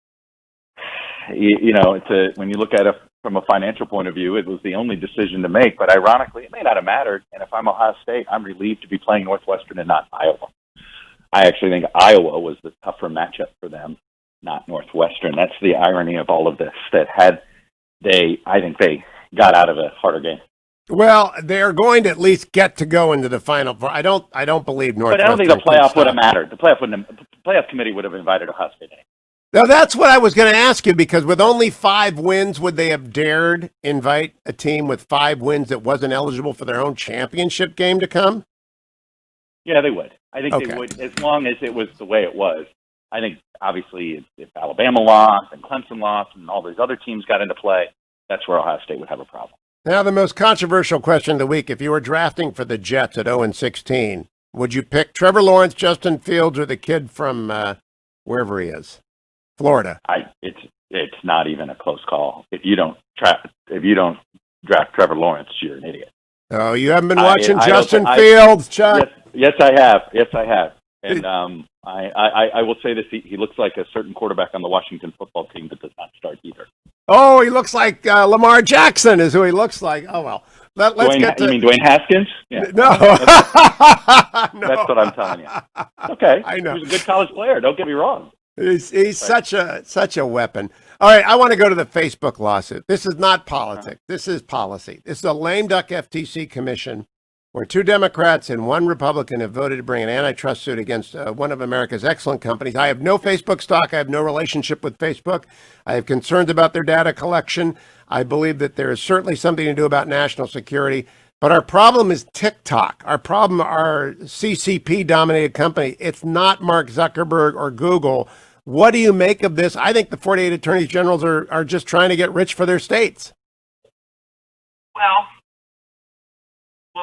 both things can be true. And I think this is a situation where, yes, I think there's a lot of attorneys general that read the history of the tobacco lawsuits, and I've heard stories about how the money from the tobacco lawsuits allowed them to balance their budget and do this and spend on this and build this, right? So I think there's certainly there. The question is, is there merits here, and on what Facebook is doing? And the fact is that there is a monopoly here. The question is whether you can even. I don't know how you would break up Facebook. To me, that's the tougher question here. Is that there's very much a monopoly, but you could argue that they invented this, or, all right, the twins invented it and he stole it, right? Whatever you want to talk about it. But in some ways, it's sort of I don't want to say it's a unicorn. It wasn't. There was a MySpace. There was the other thing. But they sort of won. Now, I guess you could say that you somehow spin off Instagram and some of these other things, and perhaps that's the way you do it. But, if Facebook gets to launch their own currency, which they're trying to do, and this or that. So, to me, the tougher question is they're a monopoly, but what do you do about it, and how do you break them up, and are you punishing them for just essentially being early into the field? And my response would be, back in the days of the three television networks, so the Tiffany Network, NBC, and ABC, everyone thought they were monopolies and everyone thought they would forever endure, and that Facebook has a temporary advantage, but there are no barriers to entry. Twitter arose during Facebook. They have a huge market. It's an aging market, by the way. Kids hate Facebook. They use everything else. TikTok is a national security threat. I just believe genuinely that the wrong agenda's in play here. They ought to be worried about national security data collection, and they ought to be worried about national security and whether or not we have access to their algorithm, not their competitive position, because everything changes. Your kids are probably using different things than my kids, and they're only 10 years apart. Well, you can, and I will say this. I mean, this is where I think we're both going to find a ton of common ground. Is I do think we're tackling this the wrong way. You brought up something that to me is something that 10 years ago I thought would be the prairie fire issue of the moment, and that is your privacy and data collection. And it hasn't yet. I was waiting for the digital Bill of Rights to become a thing, right? I know some people have launched it, but the real concern that I have as a citizen is, what are these algorithms? Who's watching the algorithms? Who regulates algorithms? And while I don't know if I don't trust Facebook algorithms, and I don't know if I want to trust the government to regulate their algorithms, right? I'll admit I'm sort of a mixed mind here, but I could tell you this: I want somebody as a third party, and maybe multiple third parties, to look at this. What I'd like to see the FTC worry about right now is that issue. We have no idea how to. I'm sorry, I don't believe anybody in Congress understands how algorithms work. Maybe a handful do. And I certainly don't think that Congress is ready to figure out what laws to write. I'd like the FTC to figure out, how do we work and figure out how to come up with some third-party entity, and maybe it's a separate government agency that's sort of public-private, that figures out this regulation of data collection, algorithms, all of these sort of privacy concerns. That, to me, is the real issue. If we go at it company by company, we get lost in sort of almost treating the company like a political candidate, right? And beating them up left and right, and all this stuff, rather than actually tackling the core issue. And to me, the core issue is protecting the consumer's right to privacy. Well, we do have common ground. I now have a young grandchild, and I worry that young grandchild will be tabulated, sliced, and diced by the time they already have been. They haven't got a device yet. They're too little to have a device. Right. Yeah, they're too little to have a device. But my curiosity is, I believe that the 13th Amendment bans indentured servitude and slavery. This data collection enslaves people to the company that have it in subtle ways, not like human bondage, but in subtle ways. We are slaves to the data that have been collected, and I think it ought to be banned. I don't even think it's a close call, and I don't think you ought to be able to consent to it. This is where I thank God for our friends in Europe. I do think that frankly, the Europeans, in some way, I mean, I've often joked, well, at the end of the day, if the Europeans are going to make Google and Facebook, Google's life miserable when it comes to data collection and having to be transparent every time cookies show up and all of this, I've noticed that we all benefit from it, right? We're all, some of that regulation. But, it's funny about this whole digital footprint. My father died in 1988. There's no evidence of him on the internet. How interesting. Huh. And it's a fascinating, only if I've ever mentioned his name. Right. How and it's the only time. And it's sort of it's a fascinating thing. And now, of course, if you were born, I think the year, if you died after, say, 1996, you're everywhere on the internet. It's a fascinating. It's like being born before or after the printing press. All right, I want to move to the Biden cabinet now. You and I both esteem Ron Klain. I am one of the people who has suffered from Neera Tanden on your set. I mean, I've got Neera Tanden scars, but I would still confirm her because I think a president ought to get their nominees, except in the case of scandal or deficiency like John Tower. I really do believe the executive branch ought to run with deference at the beginning. And I believe me, I have got Neera Tanden scars, like the mark of Zorro. NT is all over my body. Does she get through? I don't know. I think I think it all depends on the timing of these things. As you know, go back to Tim Geithner and Tom Daschle, right? Had those tax issues been reversed, Does the other one not survive and the other one does, right? Sometimes you just, my gut is they can get her through, because I think there are enough Republicans who agree with you, which is you should give deference in the first round. You get deference. You get a little more deference at the beginning than at any other time. Absolutely. And I would also argue that Neera Tanden is not going to be in a position that is regularly an outspoken position. And I think that there will be some comfort that, hey, most budget directors are not front-facing once they're in the job. So I think that will benefit her a little bit too. And I'm sure I'm sure she's telling senators, hey, I'm not going to be a front-facing budget director. I wasn't front-facing when I worked in the White House the first time, which is true. And I'm afraid we will end up we will make it a crime to be funny on television and to be wickedly smart. That's what worries me the most. I mean, if you do this, I agree that this is the slippery slope. What it will mean is then, in the same way we now have federal judges, anybody that wants to be a Supreme Court justice doesn't ever say a word ever. Yes. Right? And for their professional lives, if we start making this if we basically take the cancel culture this way, right, and say, if you've ever said anything wrong on Twitter or anything, that's it, your career's done. What it's going to do is create a whole bunch of people who clamp down. You don't know anything about them. They don't ever talk. They don't ever give speeches. They just, write whatever it is. Like they never show up on TV. They never debate an issue. And we never find out what they really think. Yeah. So my second issue is not related to personality. Long-term problem. Yeah. It is, and it will end up just like judges. They'll be dull as hell. But what about Lloyd Austin? Now, I've had Tom Cotton say he's a wonderful man and a great general, but I'm not voting for a waiver because it's not supposed to happen. Mattis just stood up Central Command. I've heard other people say the other thing. I actually don't have an opinion. What do you think? I think that if you're a senator that voted for a waiver for Mattis, you really have no ground. You have no legitimate ground to stand on to say you're against it. You can be against it. I mean, that just is what it is. Here's the way I look at it. We've been wondering, Donald Trump smashed a whole bunch of norms, right? And the question was, which ones were going to be rebuilt or not, right, with Joe Biden? And I just think it's fascinating that very early on, here's something that had only been used, very rarely, and now it's our second presidency in a row.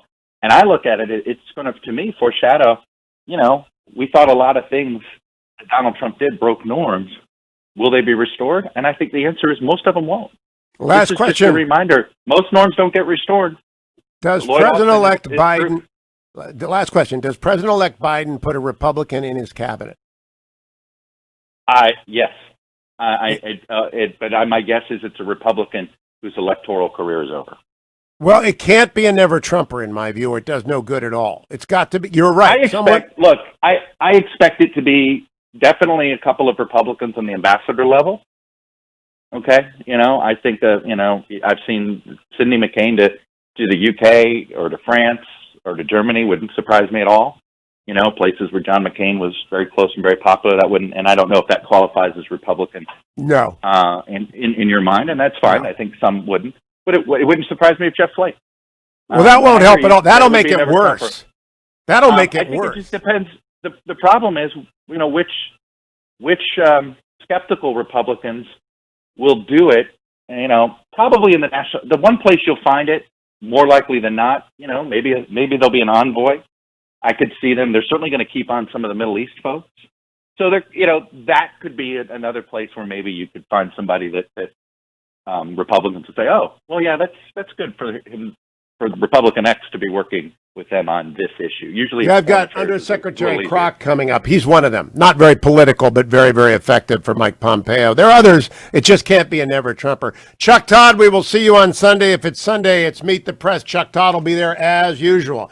Let me remind you, take your relief factor before you head out the door today. You're going to be doing funny things, putting up wreaths, right? Are you reaching to put the wreath up?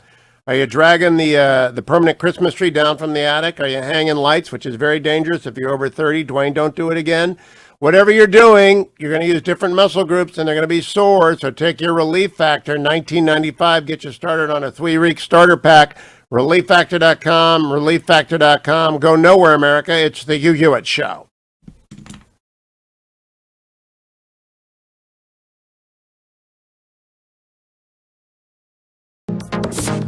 Trending now on the Dennis Prager Show. They want to put out, the New York Times wants to have the government put out very gruesome deaths of people from COVID to scare people into masks. What's your take? Well, if first off, would you like the government to be a propaganda machine? Because it's essentially propaganda. Mm-hmm. It is. I mean, you could do the same thing about airplane crashes or moped crashes. I mean, you could choose. That's like we always say, smoking, 50,000 people die of secondhand smoke every year when no one dies of secondhand smoke. I think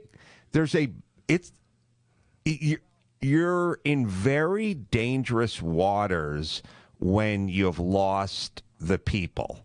So I say to all, I work with a bunch of young guys at my podcast, and I say to all those guys, if you heard something on CNN 5 years ago, what would you have thought? And they go, I just believe that's what happened. I said, now if you hear something on CNN, what do you think? And they go, Is that right? Yes. Did that. Well, that's actually comforting. It's depressing, but it's comforting. Right, but it's CNN and Los Angeles Times, New York Times. It's no different than the governor or the mayor. That's correct. And if they want to keep going down the sort of hyperbole scare porn path, then we're going to tune out even more. They don't realize that the harder they bang that drum, the less we listen. Keep up with what's trending. Subscribe on YouTube today. Trending now on the Mike Gallagher Show. Okay, here we go. And, I want to go back to Rafael Warnock's really radical rhetoric over the years. But before we do that, as I know you know, Congressman, all I hear from my listeners, not only here in Georgia and the 17 affiliates we have all throughout the state, but all throughout the country, people are almost apoplectic about election integrity and what many believe to be a fraudulent election. I have to ask you, as somebody who knows Georgia, you know the lay of the land as well as anybody in the world. What do we tell people? What do you tell people who are worried about the legitimacy of the Senate runoffs? Is there oversight? Is there accountability? Are they going to be able to cheat their way into putting a couple of radicals like Ossoff and Warnock into the Senate? Well, number one, no, not if our conservatives show up. But I also will say this. Look, I've been focusing this for the president at his request, looking at the original hand recount, which we asked for. And look, we found over 10,000, almost 10,000 ballots, I believe it was. There's 3,000 votes for the president that were never even counted. Right. We found places in which there was no oversight. There was no observers. These are things that now, as I've been telling folks over and over, we're in the middle of this cycle. We've got to get this stuff fixed. I would love to see the signature verification. The Secretary of State decided he don't want to do that for whatever reason.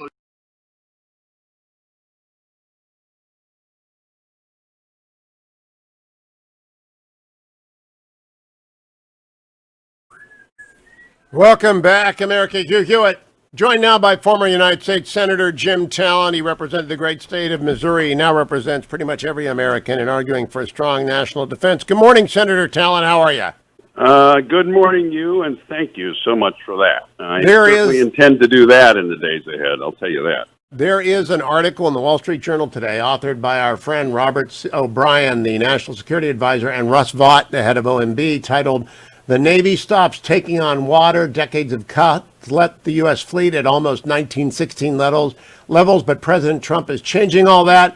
O'Brien and Vought announced that today a White House will release a 30-year shipbuilding plan that devotes the resources necessary to making the 355 ship a reality. This is overdue, but at least it's here, Jim Talent.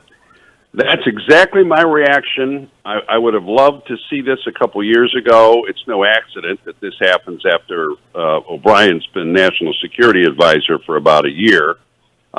From what I can tell, I love the new Constellation-class frigate, 70 of those lower-end ships, exactly what we've needed, and I love the 80 subs.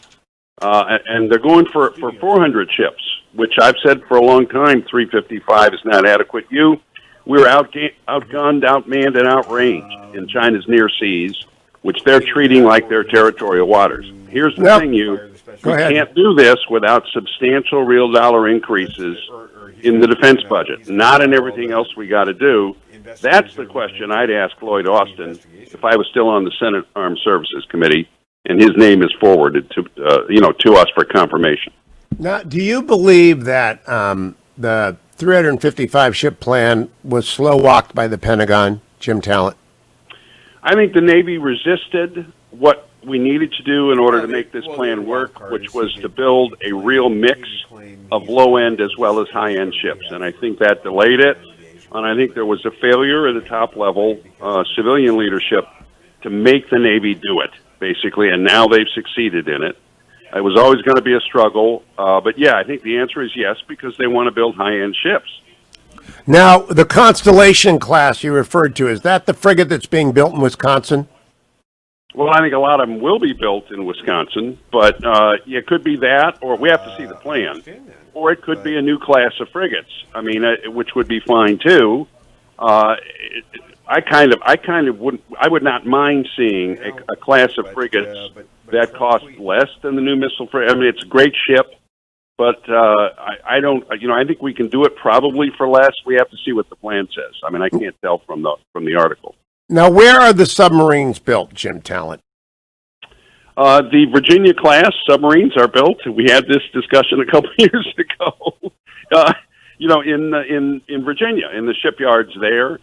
We'll have to see. They want to build 80, and they want to get the 3 a year of Virginia class. So we'll see how they spread that around. One of the really good things about a shipbuilding plan like this, particularly with low-end ships, is it'll revitalize the shipbuilding industry in the United States. You want to be a major power, you have to have major shipbuilding capabilities, and the Chinese right now, their capacity is so much greater than ours. What is built in New Hampshire? I thought there were subs built in New Hampshire.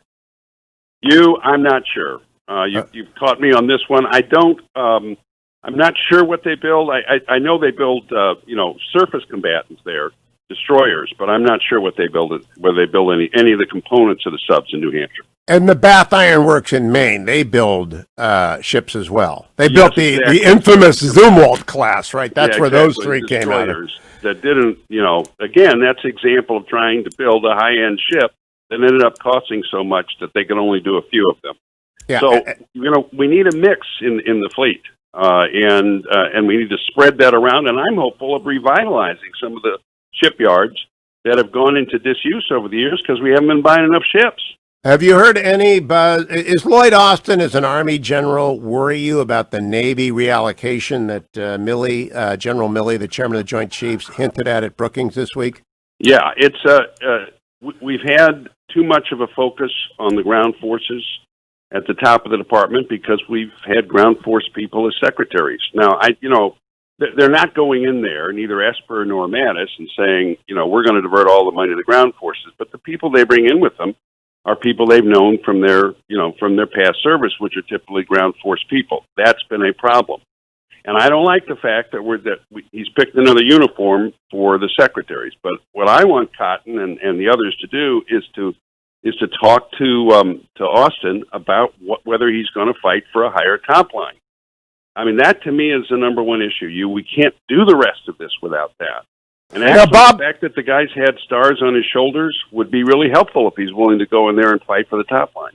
Now, Bob Work was a great Secretary of the Navy. Do you expect the SecNav to know what they're doing under Joe Biden? Yeah, well, I'm a big believer that all the service secretaries need to be not political choices. Let's just put it. That's not where you pick where you put your political supporters. There are ambassadors' jobs that they're much more capable of adapting to than the head of a service. Okay, we need a fighting Secretary of the Navy who understands it. We need a John Lehman. We need a procurement specialist is what we need. I mean, we really need someone who understands procurement. Senator Jim Talent, thank you, my friend. Follow him at Jim Talent on Twitter. Follow me to the next hour. Undersecretary Krach is next on The Hugh Hewitt Show. Portions of The Hugh Hewitt Show are brought to you in part by Prison Fellowship. Click on the Angel Tree banner at the top of HughHewitt.com.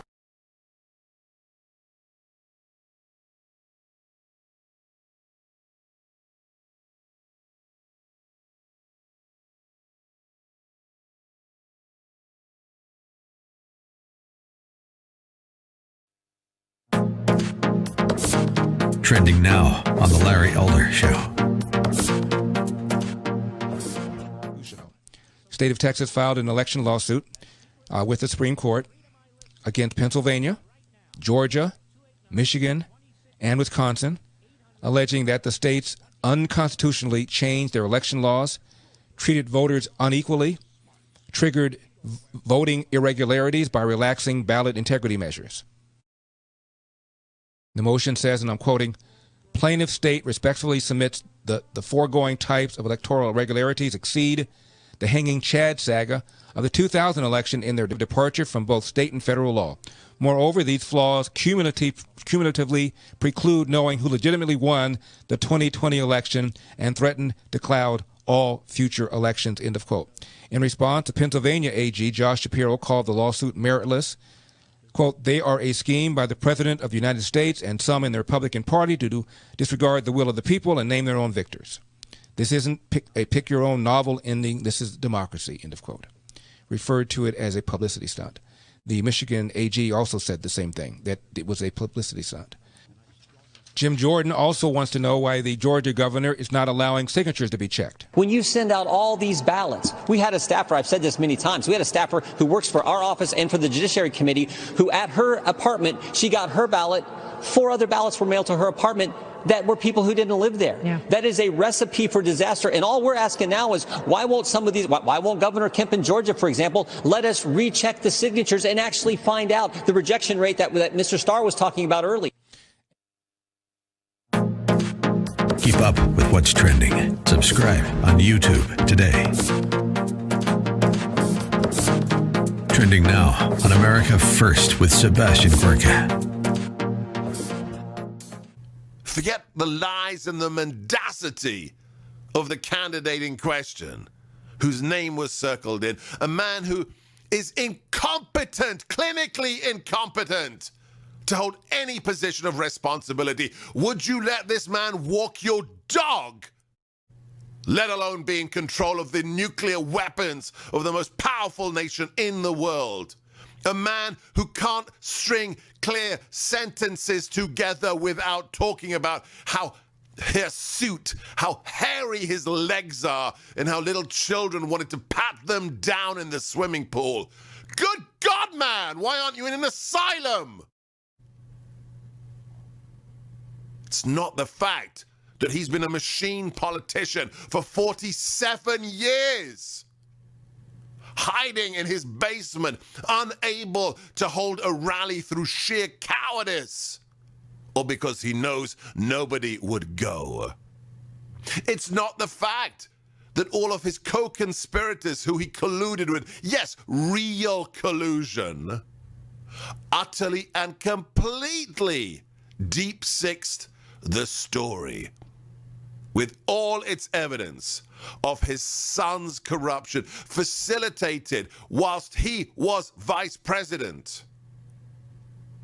Corruption involving the biggest communist nation in the world, a nation that has slave labor camps.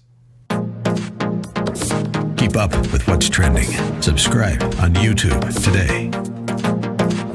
Trending now on The Charlie Kirk Show. So is it possible that, so it's Texas v. Georgia v. Wisconsin v. Michigan, is that correct? Yeah, it's and I think Pennsylvania's in there, aren't they? I don't know if they are or not for sure, but I haven't looked closely at the paper, but I just saw that it was filed. I saw it was from the Texas Attorney General, and I've heard that others are now joining that effort. Jeff Landry from Louisiana, Florida is expected to join. Can the Supreme Court reject this? Sure they can. Well, I mean, they can do what they want. That's the thing. There's not a lot of history to this to know what they're going to do. I mean, this has not really happened before, certainly during an election. I mean, if you look at what the campaign filed on Friday, for instance, in Georgia, that is more typical. It was solid. Cleta Mitchell is an excellent election law attorney. But what she filed, just to help people understand, she said in the lawsuit, 64 pages, bunch of affidavits attached, so it's clear. It's not a pie in the sky type thing. It's real clear that they did what she's saying they did. For instance, it says 66,437 people voted who are not of legal age to vote. Okay. That's what Cletus said. Yes, that's in there, and they have the documentation. Okay. She said the state law. So she's going through that again. The Constitution says the state legislature determines who can vote, how to vote, what all that is done. Under those rules, Georgia violated those, and she said, and here's how many votes it cost. And so she shows 66,000 and some odd, I forget what the number was, people voted who were not eligible to vote age-wise. I think it was 20-something thousand voted who were not eligible to vote because they were in another state. There were a lot. One of the things is on the ballots, the absentee ballots. The law says you get a ballot to vote by mail only if you request one. Keep up with what's trending. Subscribe on YouTube today. This is Lon Chen of the Hoover Institution for townhall.com. California Governor Gavin Newsom has repeatedly called on Californians to come together and make sacrifices to fight COVID-19.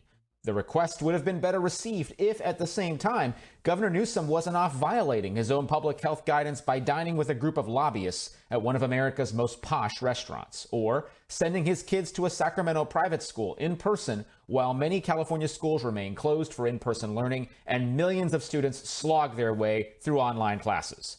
The problem with Newsom's hypocritical actions is that they undercut the very healthcare professionals and scientists whose advice he is asking Californians to follow.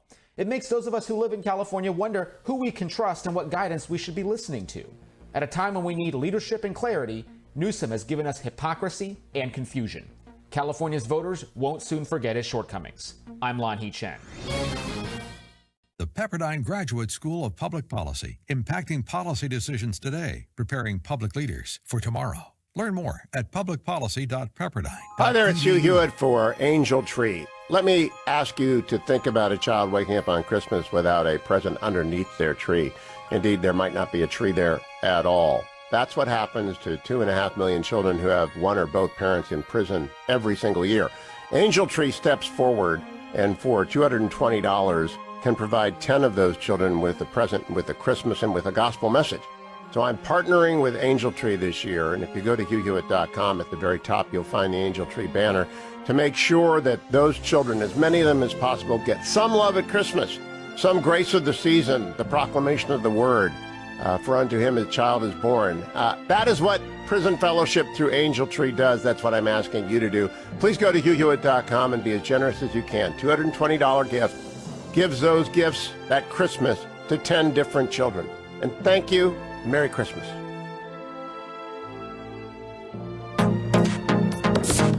Trending now on the Dennis Prager Show. Well, her claim was that scaring people about cigarette smoking worked. Yeah, well, telling your kids the boogeyman's under the bed, so go to sleep or eat your vegetables. I mean, it's lying. If it's okay to lie, then it's okay to lie. But you're going to lose your constituency. People will stop listening. And it's insane that she is actually coaching up the government to essentially lie, which they're already doing. They've been lying. Talking about that, Sean brought in the piece of data.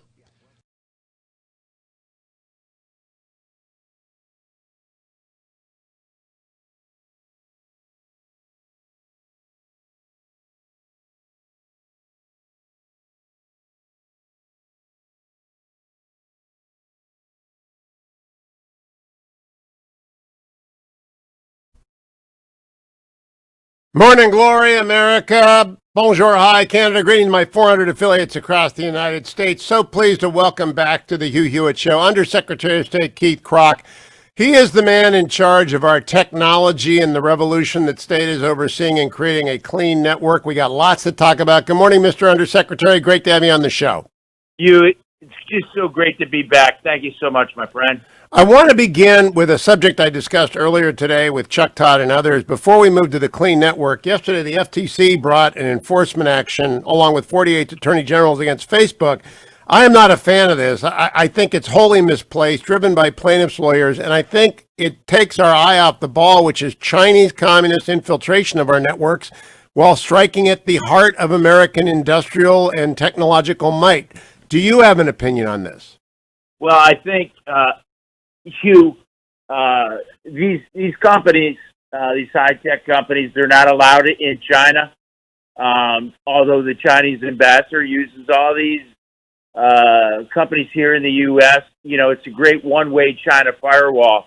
All the data comes in, but none of the data can go out. And reciprocally, all the propaganda goes out, but the truth doesn't come in. So, it's a one-way deal with these guys. Well, I'm far more alarmed about privacy issues and about national security issues than I am competition issues. And I think it's just freelancing by the AGs and a lame duck FTC. And I hate this. And I don't own Facebook. I've got no connections to the company. Let me move to the Clean Network under Secretary Krach, because this is important for the future of America. Unlike what the FTC did, this initiative has to endure. It has to be bipartisan. It has to have the American people behind it. Can you describe it? Sure. So the Clean Network is an alliance of democracies that addresses the long-term threat posed by the Chinese Communist Party in terms of data privacy, security, human rights, and trusted collaboration. And it is a comprehensive strategy that is rooted in internationally accepted digital trust standards on the back of a coalition of countries and companies. So right now on the Clean Network, there are 53 countries representing 2/3 of the world's global GDP, 180 telcos, and also some of the top companies in the world, from Fujitsu to Cisco to Siemens to HP to NEC. And Hugh, this is the force that has really turned back the tide on Huawei. Last February, Huawei announced they had 91 5G contracts. The most we can count is around a dozen. And I think in the process, it proved that China Inc. is beatable, and we exposed their biggest weakness, and that is nobody trusts them. Now, beating back the Huawei attempt to take over the market required a lot of jaw rather than war. We had to persuade people. How was that done? Was that you? Was that Mike Pompeo? Was that the National Security Council? Who persuaded our allies that this was cutting their wrists? Well, Hugh, this is a team sport. I mean, this is the all of government effort, but also one of the things, the fastest way to build a network, Hugh, is to build a network of networks. So one of the first things I did is I went over to Europe, and I met with an old friend. He's EU Commissioner Thierry Breton. I knew him when he was the CEO of Bull and the CEO of French Telecom before it was Orange. And he's responsible for 5G over there. And they came up with something called the EU 5G Clean Cybersecurity Toolbox. So we merged our efforts. I also, while I was in Brussels, I met with Deputy Secretary General of NATO. His name is Giovanni. He's Romanian. And he's been a great ally. He goes, look, we cannot have a fractured NATO network. We need those 5G civilian systems during peacetime and wartime. We can't have some countries that have trusted providers in their network and some that have untrusted, because you're only as strong as your weakest link. So he goes, we need a clean NATO network. So, I think we've got a lot of help from our friends. Japan has been great. Everybody from Japan, Taiwan, Vietnam, India. We have 26 to 27 EU countries, 27 of the 30 NATO countries, 11 out of the 12 3Cs countries. So this is a team sport. Now, Secretary Krach, I don't think of you as a Republican or a Democrat, and I don't think of this issue as a partisan issue. This is a clean network is as nonpartisan as an aircraft carrier. It's essential to the national security. It's absolutely essential. This whole issue, I think, is the biggest unified bipartisan issue of our time. When you go on Capitol Hill, on this issue, you cannot tell the difference between Democrats and Republicans, because everybody knows that this is the biggest existential threat that the United States faces. And, 5G is just the beginning. The main battlefront is technology. And so the clean network also, in addition to 5G, has clean cloud and data centers, clean cable, underwater cable, clean apps, and it can be expanded. And we've already started in terms of things like clean infrastructure and clean financing, clean minerals, clean energy, clean supply chains with clean labor practices. So this is a formula that works. When we combine the strength with our allies, an alliance of democracies, and it's based on democratic values, the power is undeniable. At the intersection of need and expertise, there is always opportunity. I think the Clean Network is the best branding that has come out of the past 4 years because everyone gets it.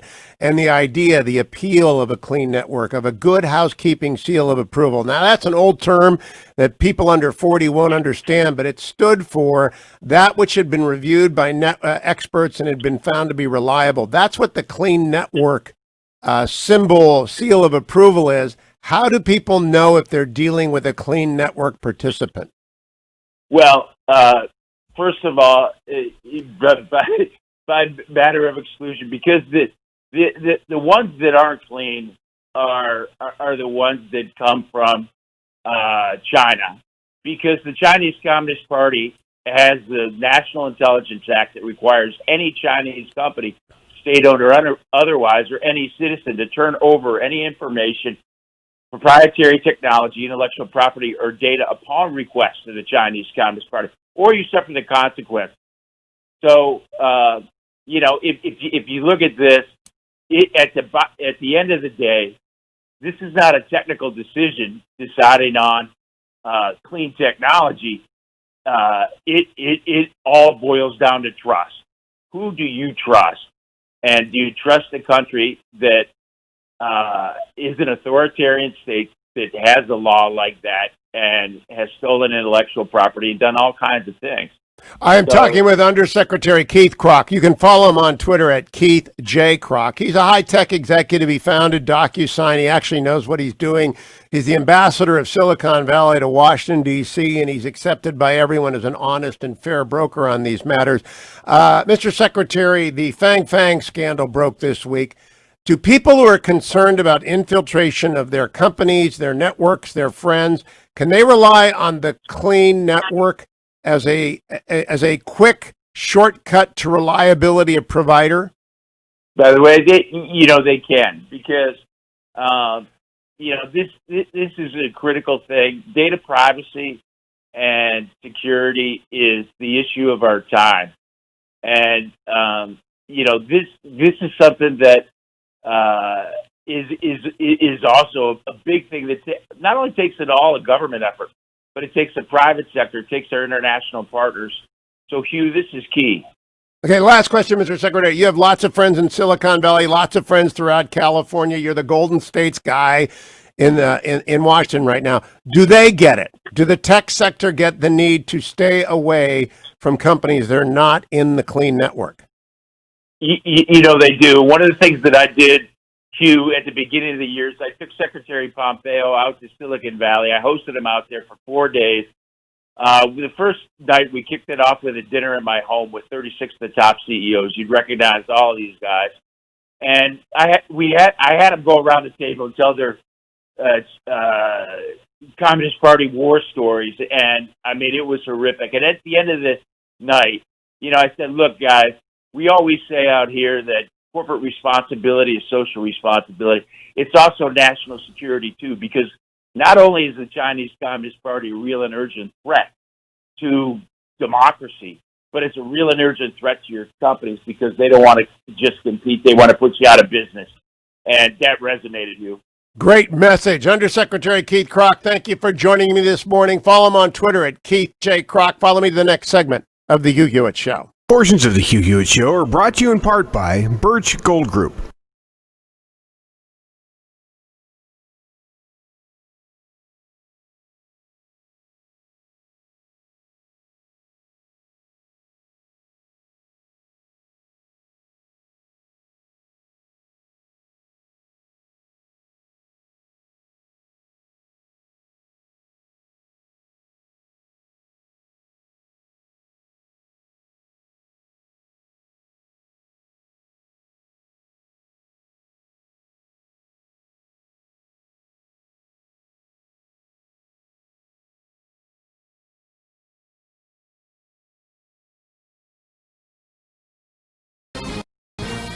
This is Lon Chen of the Hoover Institution for townhall.com. California Governor Gavin Newsom has repeatedly called on Californians to come together and make sacrifices to fight COVID-19. The request would have been better received if, at the same time, Governor Newsom wasn't off violating his own public health guidance by dining with a group of lobbyists at one of America's most posh restaurants, or sending his kids to a Sacramento private school in person while many California schools remain closed for in-person learning and millions of students slog their way through online classes. The problem with Newsom's hypocritical actions is that they undercut the very healthcare professionals and scientists whose advice he is asking Californians to follow. It makes those of us who live in California wonder who we can trust and what guidance we should be listening to. At a time when we need leadership and clarity, Newsom has given us hypocrisy and confusion. California's voters won't soon forget his shortcomings. I'm Lon Chen. The Pepperdine Graduate School of Public Policy, impacting policy decisions today, preparing public leaders for tomorrow. Learn more at publicpolicy.pepperdine. Hi there, it's Hugh Hewitt for Angel Tree. Let me ask you to think about a child waking up on Christmas without a present underneath their tree. Indeed, there might not be a tree there at all. That's what happens to 2.5 million children who have one or both parents in prison every single year. Angel Tree steps forward and for $220 can provide 10 of those children with a present, with a Christmas, and with a gospel message. So I'm partnering with Angel Tree this year, and if you go to HughHewitt.com, at the very top you'll find the Angel Tree banner to make sure that those children, as many of them as possible, get some love at Christmas, some grace of the season, the proclamation of the word, for unto him a child is born. That is what Prison Fellowship through Angel Tree does. That's what I'm asking you to do. Please go to HughHewitt.com and be as generous as you can. $220 gift gives those gifts that Christmas to 10 different children. And thank you. Merry Christmas.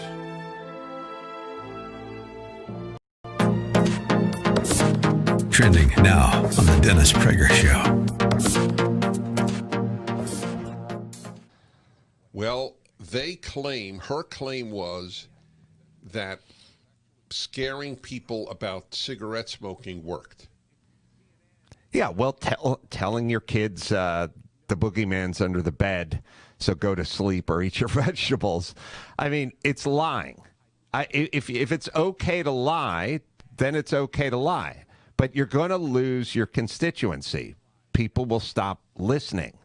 And it's insane that she is actually coaching up the government to essentially lie, which they're already doing. They've been lying. Talking about that, Sean brought in the piece of data. Through June, remember I asked your son how many people, I didn't know the answer, how many people under 14 have died of COVID. As of June 17th, the number was, 26. 8 under 1 year, 5 1 to 4, 13 5 to 14. So we're talking about 0.013%. And for that, these kids should be scared and wear masks and not go to school. And that's the information that people aren't getting. That's right. They're not getting at all.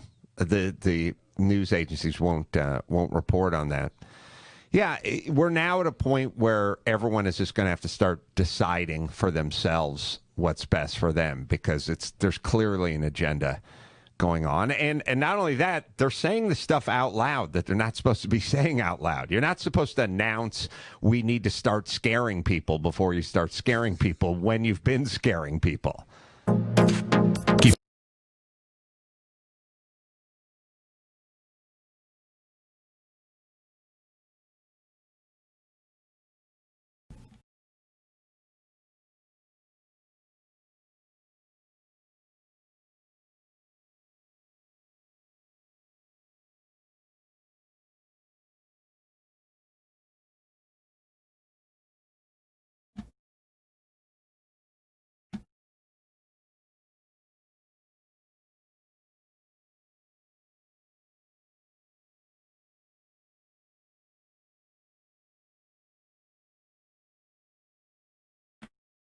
Welcome back, America. Hugh Hewitt.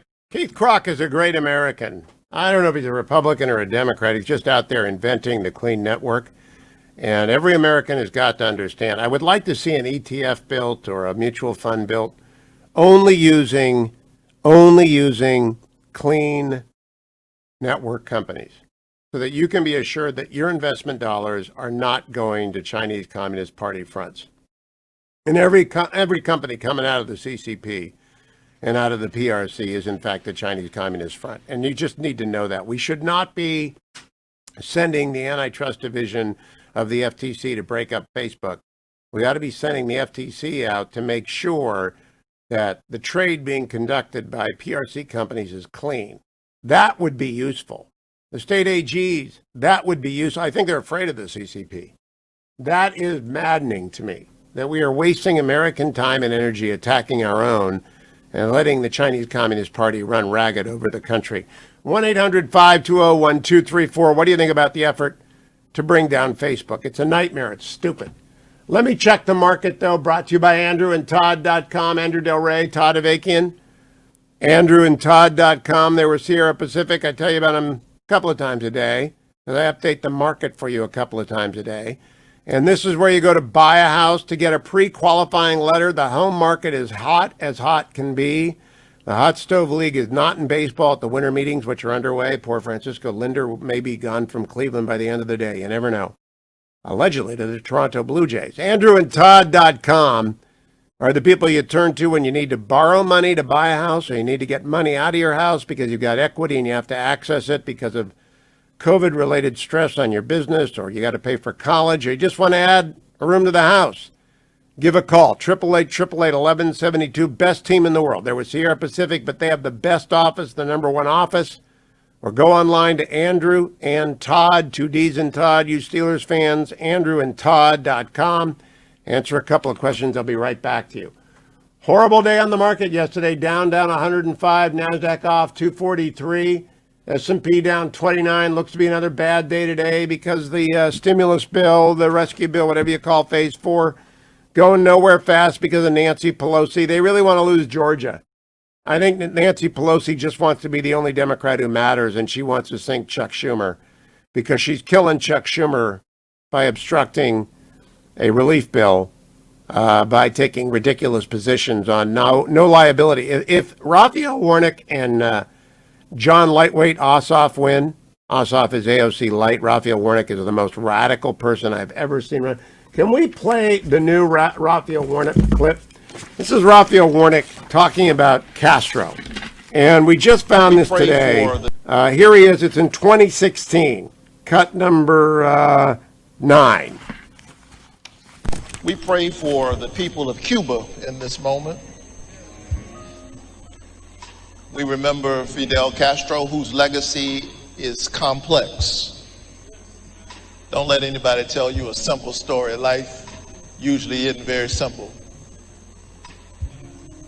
His legacy is complex. Oh, it isn't. His legacy is of a killer, a communist killer. Georgia Joe joins me. You know, Georgia Joe, the Atlanta rankings came out. Millions of people are listening to me, Atlanta, right now. You got 1 minute, Georgia Joe. Okay, I'll be fast, Hugh. I just made a prediction that Kelly and David were both to win Georgia, and that the election will be overturned, and Donald Trump will be the president for 4 more years because of massive fraud in that Texas lawsuit, which I think will have great traction and keep Donald John Trump in office for another 4 years. Hugh, and I appreciate your show. You're going to help us keep Trump in office and re-elect David and Kelly, my friends. Well, the new Georgia suit actually has some merit to it. I'm not too confident about the Texas suit, but what do you think of Rafael Warnock saying Castro is a complex character? He's a communist. He's a communist. He's a communist. I mean, I don't understand how anybody could vote for anybody but Perdue and Leffler. The two people they're running against are far, far to the left. David and Kelly both have a great business background. They're both they're taxpayers and they're small business champions. Thank you, Georgia Joe. I'll be right back, America. Stay tuned.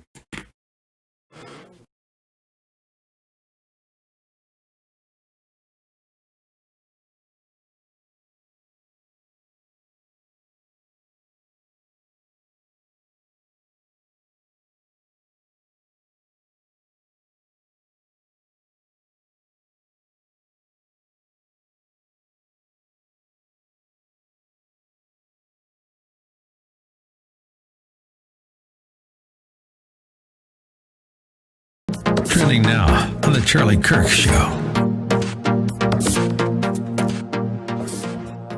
So is it possible that, so it's Texas v. Georgia v.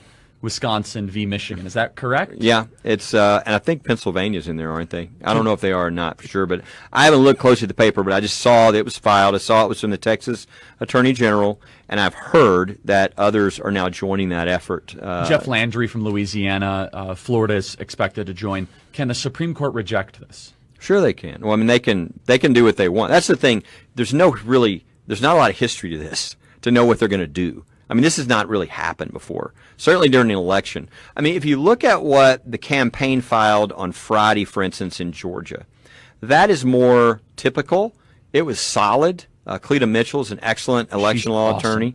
But what she filed, just to help people understand, she said in the lawsuit, 64 pages, bunch of affidavits attached, so it's clear. It's not a pie in the sky type thing. It's real clear that they did what she's saying they did. For instance, it says 66,437 people voted who were not of legal age to vote. That's what Cleta said. Yes, that's in there, and they have the documentation. Okay, she said the state law. So she's going through that again. The Constitution says the state legislature determines who can vote, how to vote, what all that is done. Under those rules, Georgia violated those, and she said, and here's how many votes it cost. And so she shows 66,000 and some odd, I forget what the number was, people voted who were not eligible to vote age-wise. I think it was 20-something thousand voted who were not eligible to vote because they were in another state. There were a lot. One of the things is on the ballots, the absentee ballots. The law says you get a ballot to vote by mail only if you request one. Keep up with what's trending. Subscribe on YouTube today. This is Lon Chen of the Hoover Institution for townhall.com. California Governor Gavin Newsom has repeatedly called on Californians to come together and make sacrifices to fight COVID-19. The request would have been better received if, at the same time, Governor Newsom wasn't off violating his own public health guidance by dining with a group of lobbyists at one of America's most posh restaurants, or sending his kids to a Sacramento private school in person while many California schools remain closed for in-person learning and millions of students slog their way through online classes. The problem with Newsom's hypocritical actions is that they undercut the very healthcare professionals and scientists whose advice he is asking Californians to follow. It makes those of us who live in California wonder who we can trust and what guidance we should be listening to. At a time when we need leadership and clarity, Newsom has given us hypocrisy and confusion. California's voters won't soon forget his shortcomings. I'm Lon Chen. The Pepperdine Graduate School of Public Policy, impacting policy decisions today, preparing public leaders for tomorrow. Learn more at publicpolicy.com. Trending now on the Eric Metaxas Show. When you talk in your book, The Man Who Killed Kennedy, the case against LBJ, you make the case that he was behind the assassination of the president. It seems like you're saying you wouldn't put it past him. In other words, that this is a kind of a guy who was in fact capable of that sort of thing and probably had trafficked in that kind of thing earlier in his career. I go much further than that. I lay this out in lurid detail. Who is the guy who says to JFK, you should come to Dallas? Who is the guy who says, instead of taking the much safer freeway, let's drive through Dealey Plaza, where the car has to come to a complete stop? Who is it that after John Kennedy has been murdered, Johnson is in an elevator with the acting press secretary for young JFK? Oswald has not yet been apprehended. And the junior aide says, well, Mr. President, who would do such a horrible thing? Who would kill President Kennedy? And Johnson says, it was a communist, son. And the young guy said, a communist? What kind of communist? It was a Russian communist, son. How did Lyndon Johnson know that? I found that in the memoirs of this Kennedy aide. When you write a book like this, the original came out in hardcover, immediately people start contacting you or sending things over the transom that you then have to evaluate. And in the paperback edition, I wrote 3 additional chapters with additional information. Keep up with what's trending. Subscribe on YouTube today. This is Lon Chen of the Hoover Institution for townhall.com. The Hugh Hewitt Show.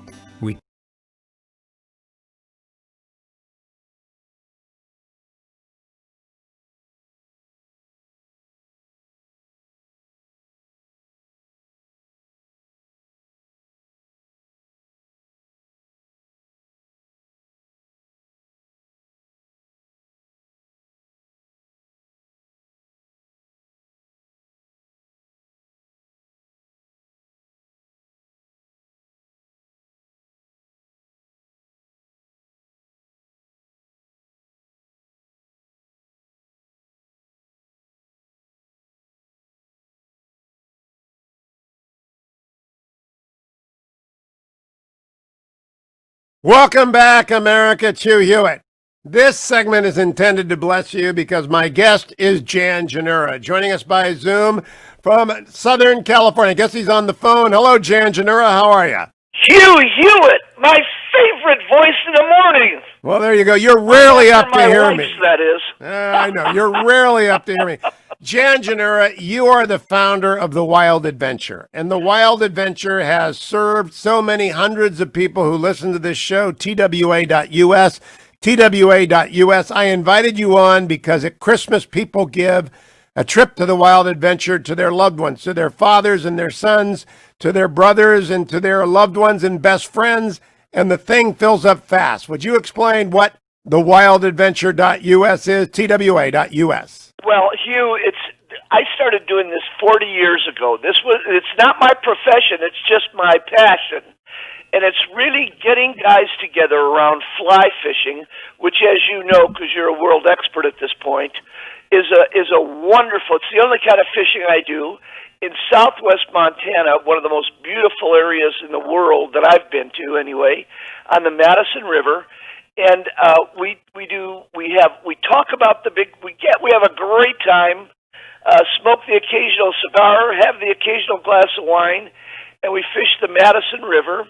But then it's bigger than that. It's about big conversations about the serious stuff of life.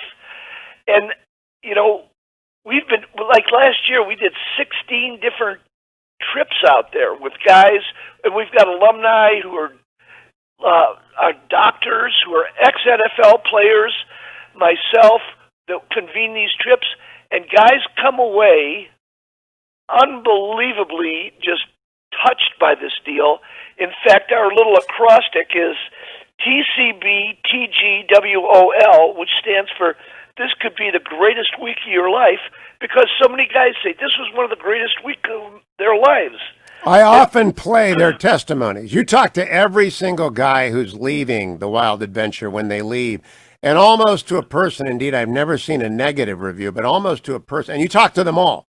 They say, this was the best week of my life, and they love the fishing, they love the food, but mostly they love the new friends and the conversation. You can come alone, or you can come with 12 other guys if you organize it, but you got to make your reservation pretty quick, Jan, because this thing fills up. It does fill up.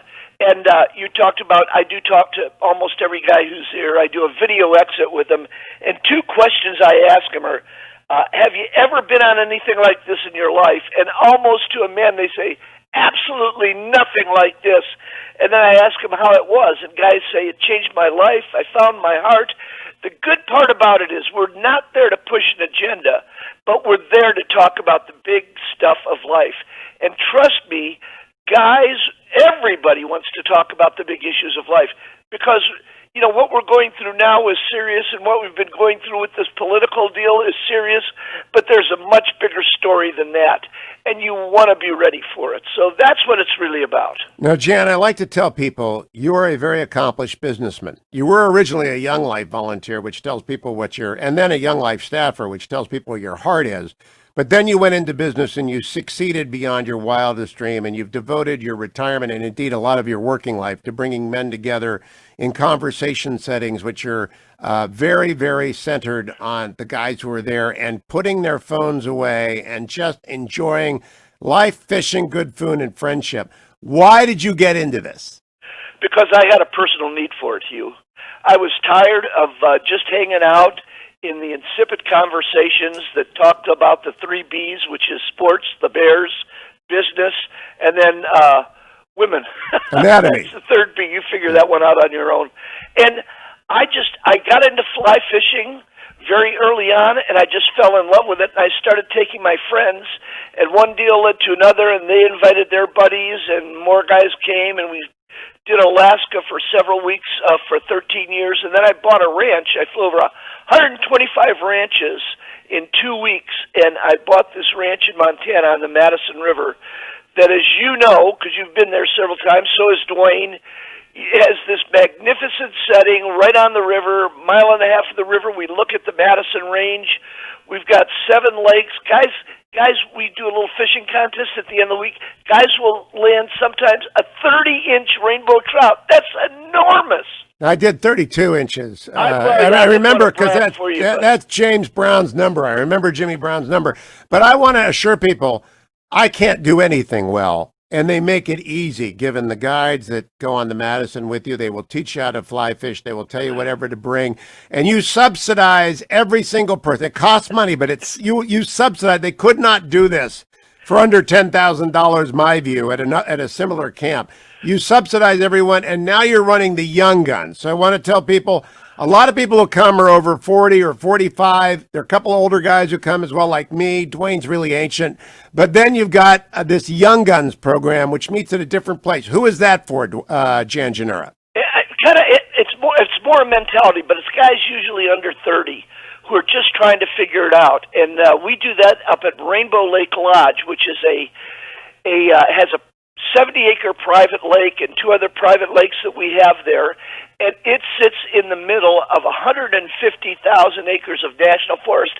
Nobody is there, and it was originally homesteaded back in 1899, and it is just a phenomenal place to go.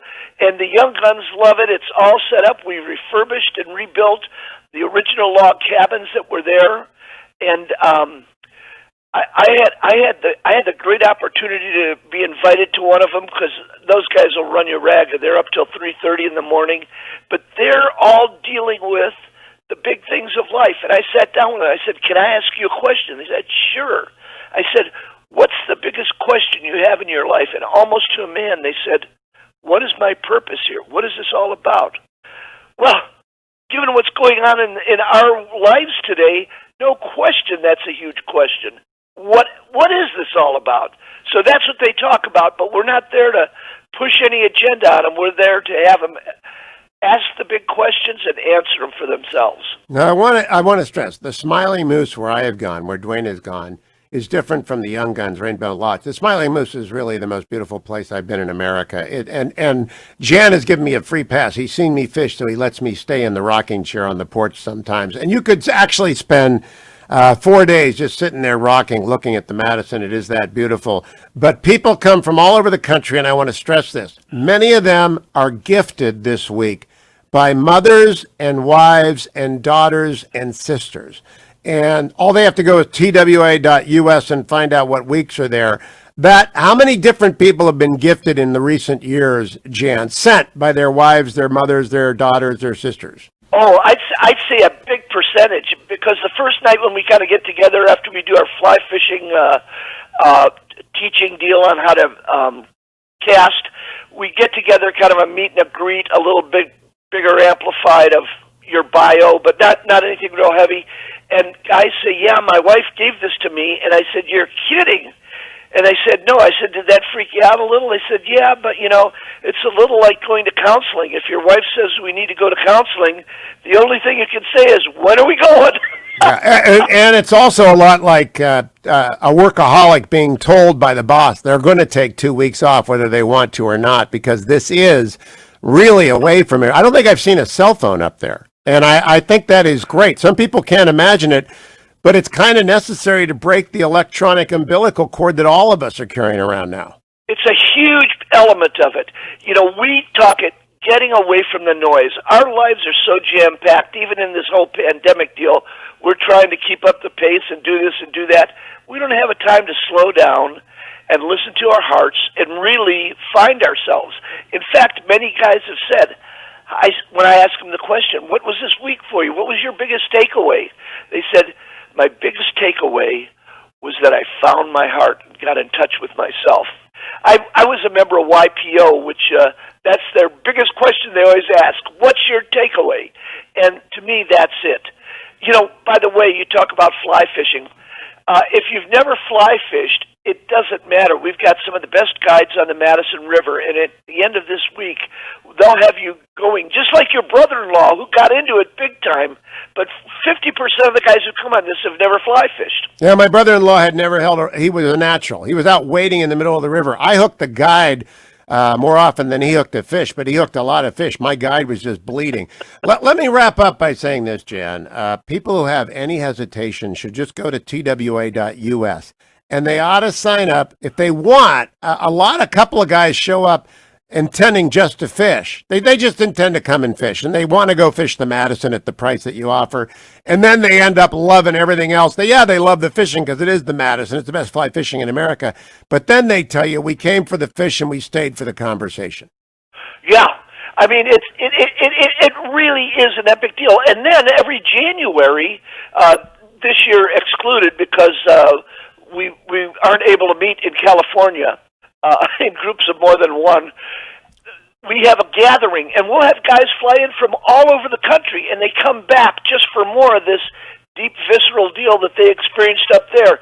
Honesty, talking with other guys, the big conversations, and it's a great time. I mean, they let anybody come. Dwayne, are you there? Are you able to come to the weather center? Let's hear the ring. I'm here. I was typing. What do you think? So, Dwayne, you need now? you've been on the Wild Adventure, which I proves have been on the Wild Adventure. You do not need to know how to fish. That proves it, right? I did know how to fish a little bit, and I did fish pretty well, actually, on one of our floats. And your recommendation is?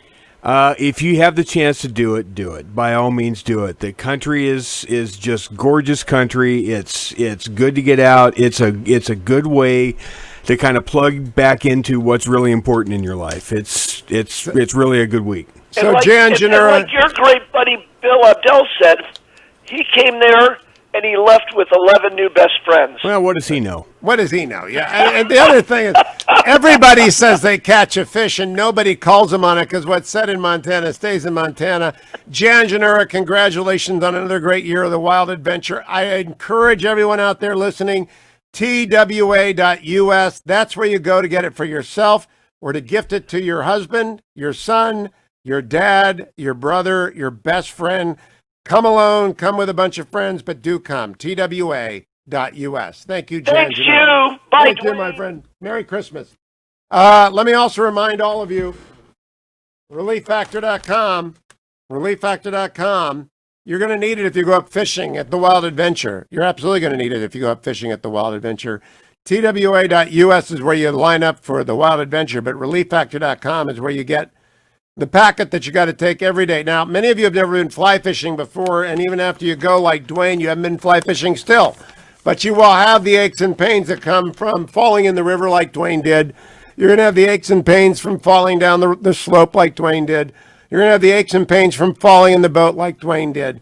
But the Wild Adventure will take care of all that, and Relief Factor will take care of the minor aches and pains that come with the bruises of doing something brand new. Icarian, curcumin, resveratrol, omega, the only natural supplement I take, the only one you ought to take, and you ought to take it every single day. ReliefFactor.com. Get started today. Join the tens of thousands of people who take it like I do every day. I remind you about it 2 more times, and then come right back on the Hugh Hewitt Show, 1-800-520-1234. I'm going to inveigh against the FTC suing Facebook one more time. If you have a comment, 1-800-520-1234 connects you to the Hugh Hewitt Show. Trending now on the Larry Elder Show. He did. The same people that for 4 years claimed that Donald Trump was illegitimate, 78% of them believe that the Russians changed the outcome of the election, even though our intelligence community has never reached that conclusion. And you have the nerve to accuse Donald Trump of being delusional when he insists that the election was a fraud? given all of these allegations, far more allegations for this than you ever had for the idea that Bush lied, people died. Far more evidence than you ever had that Donald Trump was colluding with Russia, yet there was a 2.5-year investigation. How dare you? You got election officials like this woman in Michigan? Mixed with clerical errors, but a lot of them are considered fraud. I would have referred all of them to the Attorney General if it were me. And we got all these other allegations. The extension of the deadline in Pennsylvania, which I think is one of their solid cases. It's working its way up, hopefully, to the Supreme Court. Hopefully they'll take this. Far more evidence, far more ammo, far more smoke than you ever had about Bush lied, people died, about Trump-Russia collusion. But Donald Trump is delusional for wanting to make sure he lost fair and square, assuming that he did. You guys have a lot of nerve. Karen Bass, one of the Democrat members of the House, regarding the election officials who flouted the rules. You got video of them pulling ballots from a desk after the poll workers have left. She said, well, they were just making, quote, honest mistakes, close quote. Shoe on the other foot, you guys would be in the streets. They'd be running out of pitchforks. They'd be surrounding the White House. Keep up with what's trending. Subscribe on YouTube today. Trending now on America First with Sebastian Gorka.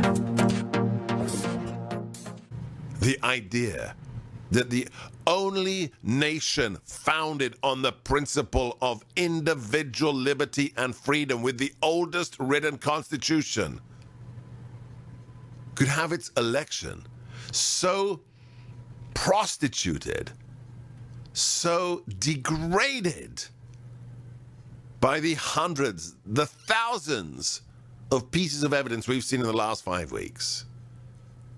Whether it's the individuals who've testified to being contractors for the post office, ferrying truckloads of hundreds of thousands of ballots across state lines in totally illegal activity, to be shipped in the middle of the night to counting stations that had been set up, funded by Mark Zuckerberg to the cost of more than $350 million.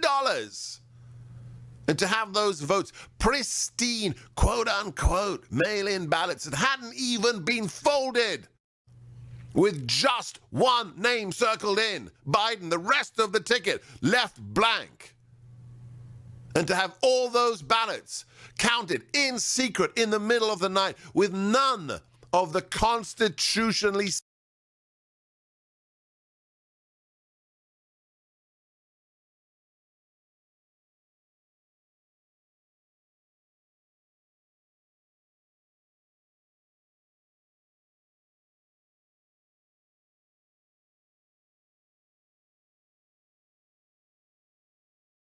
Welcome back, America. It's Hugh Hewitt.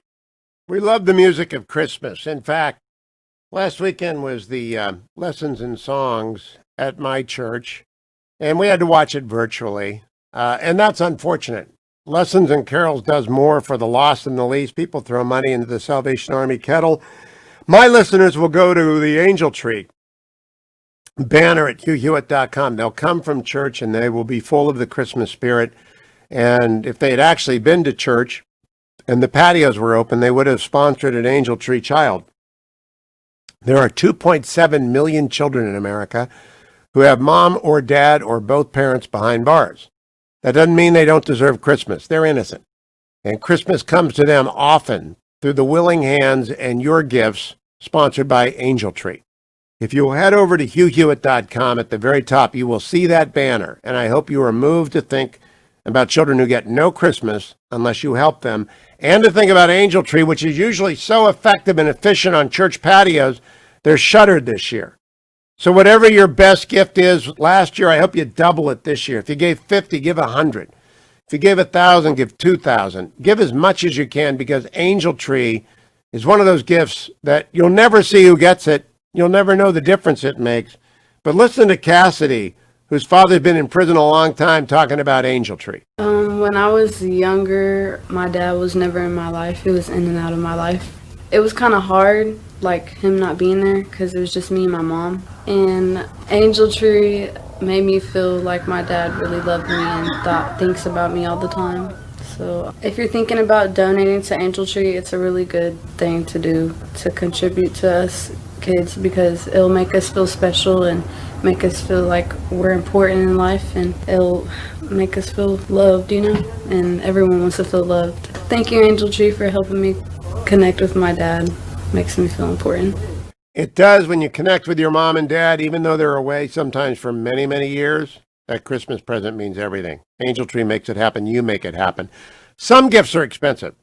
If you scholarship someone to the wild adventure, I was just talking about Janura, about TWA.US, you'll put some money down, a lot less than you will for any comparable trip, because Jan subsidizes it out of his abundance and out of his generosity.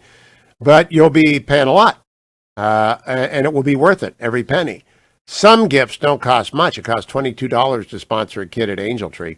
So I would really encourage you, head over to HughHewitt.com, hit Angel Tree, and then go to TWA.US and think about your mom, think about your dad, your brother, your son, your grandson.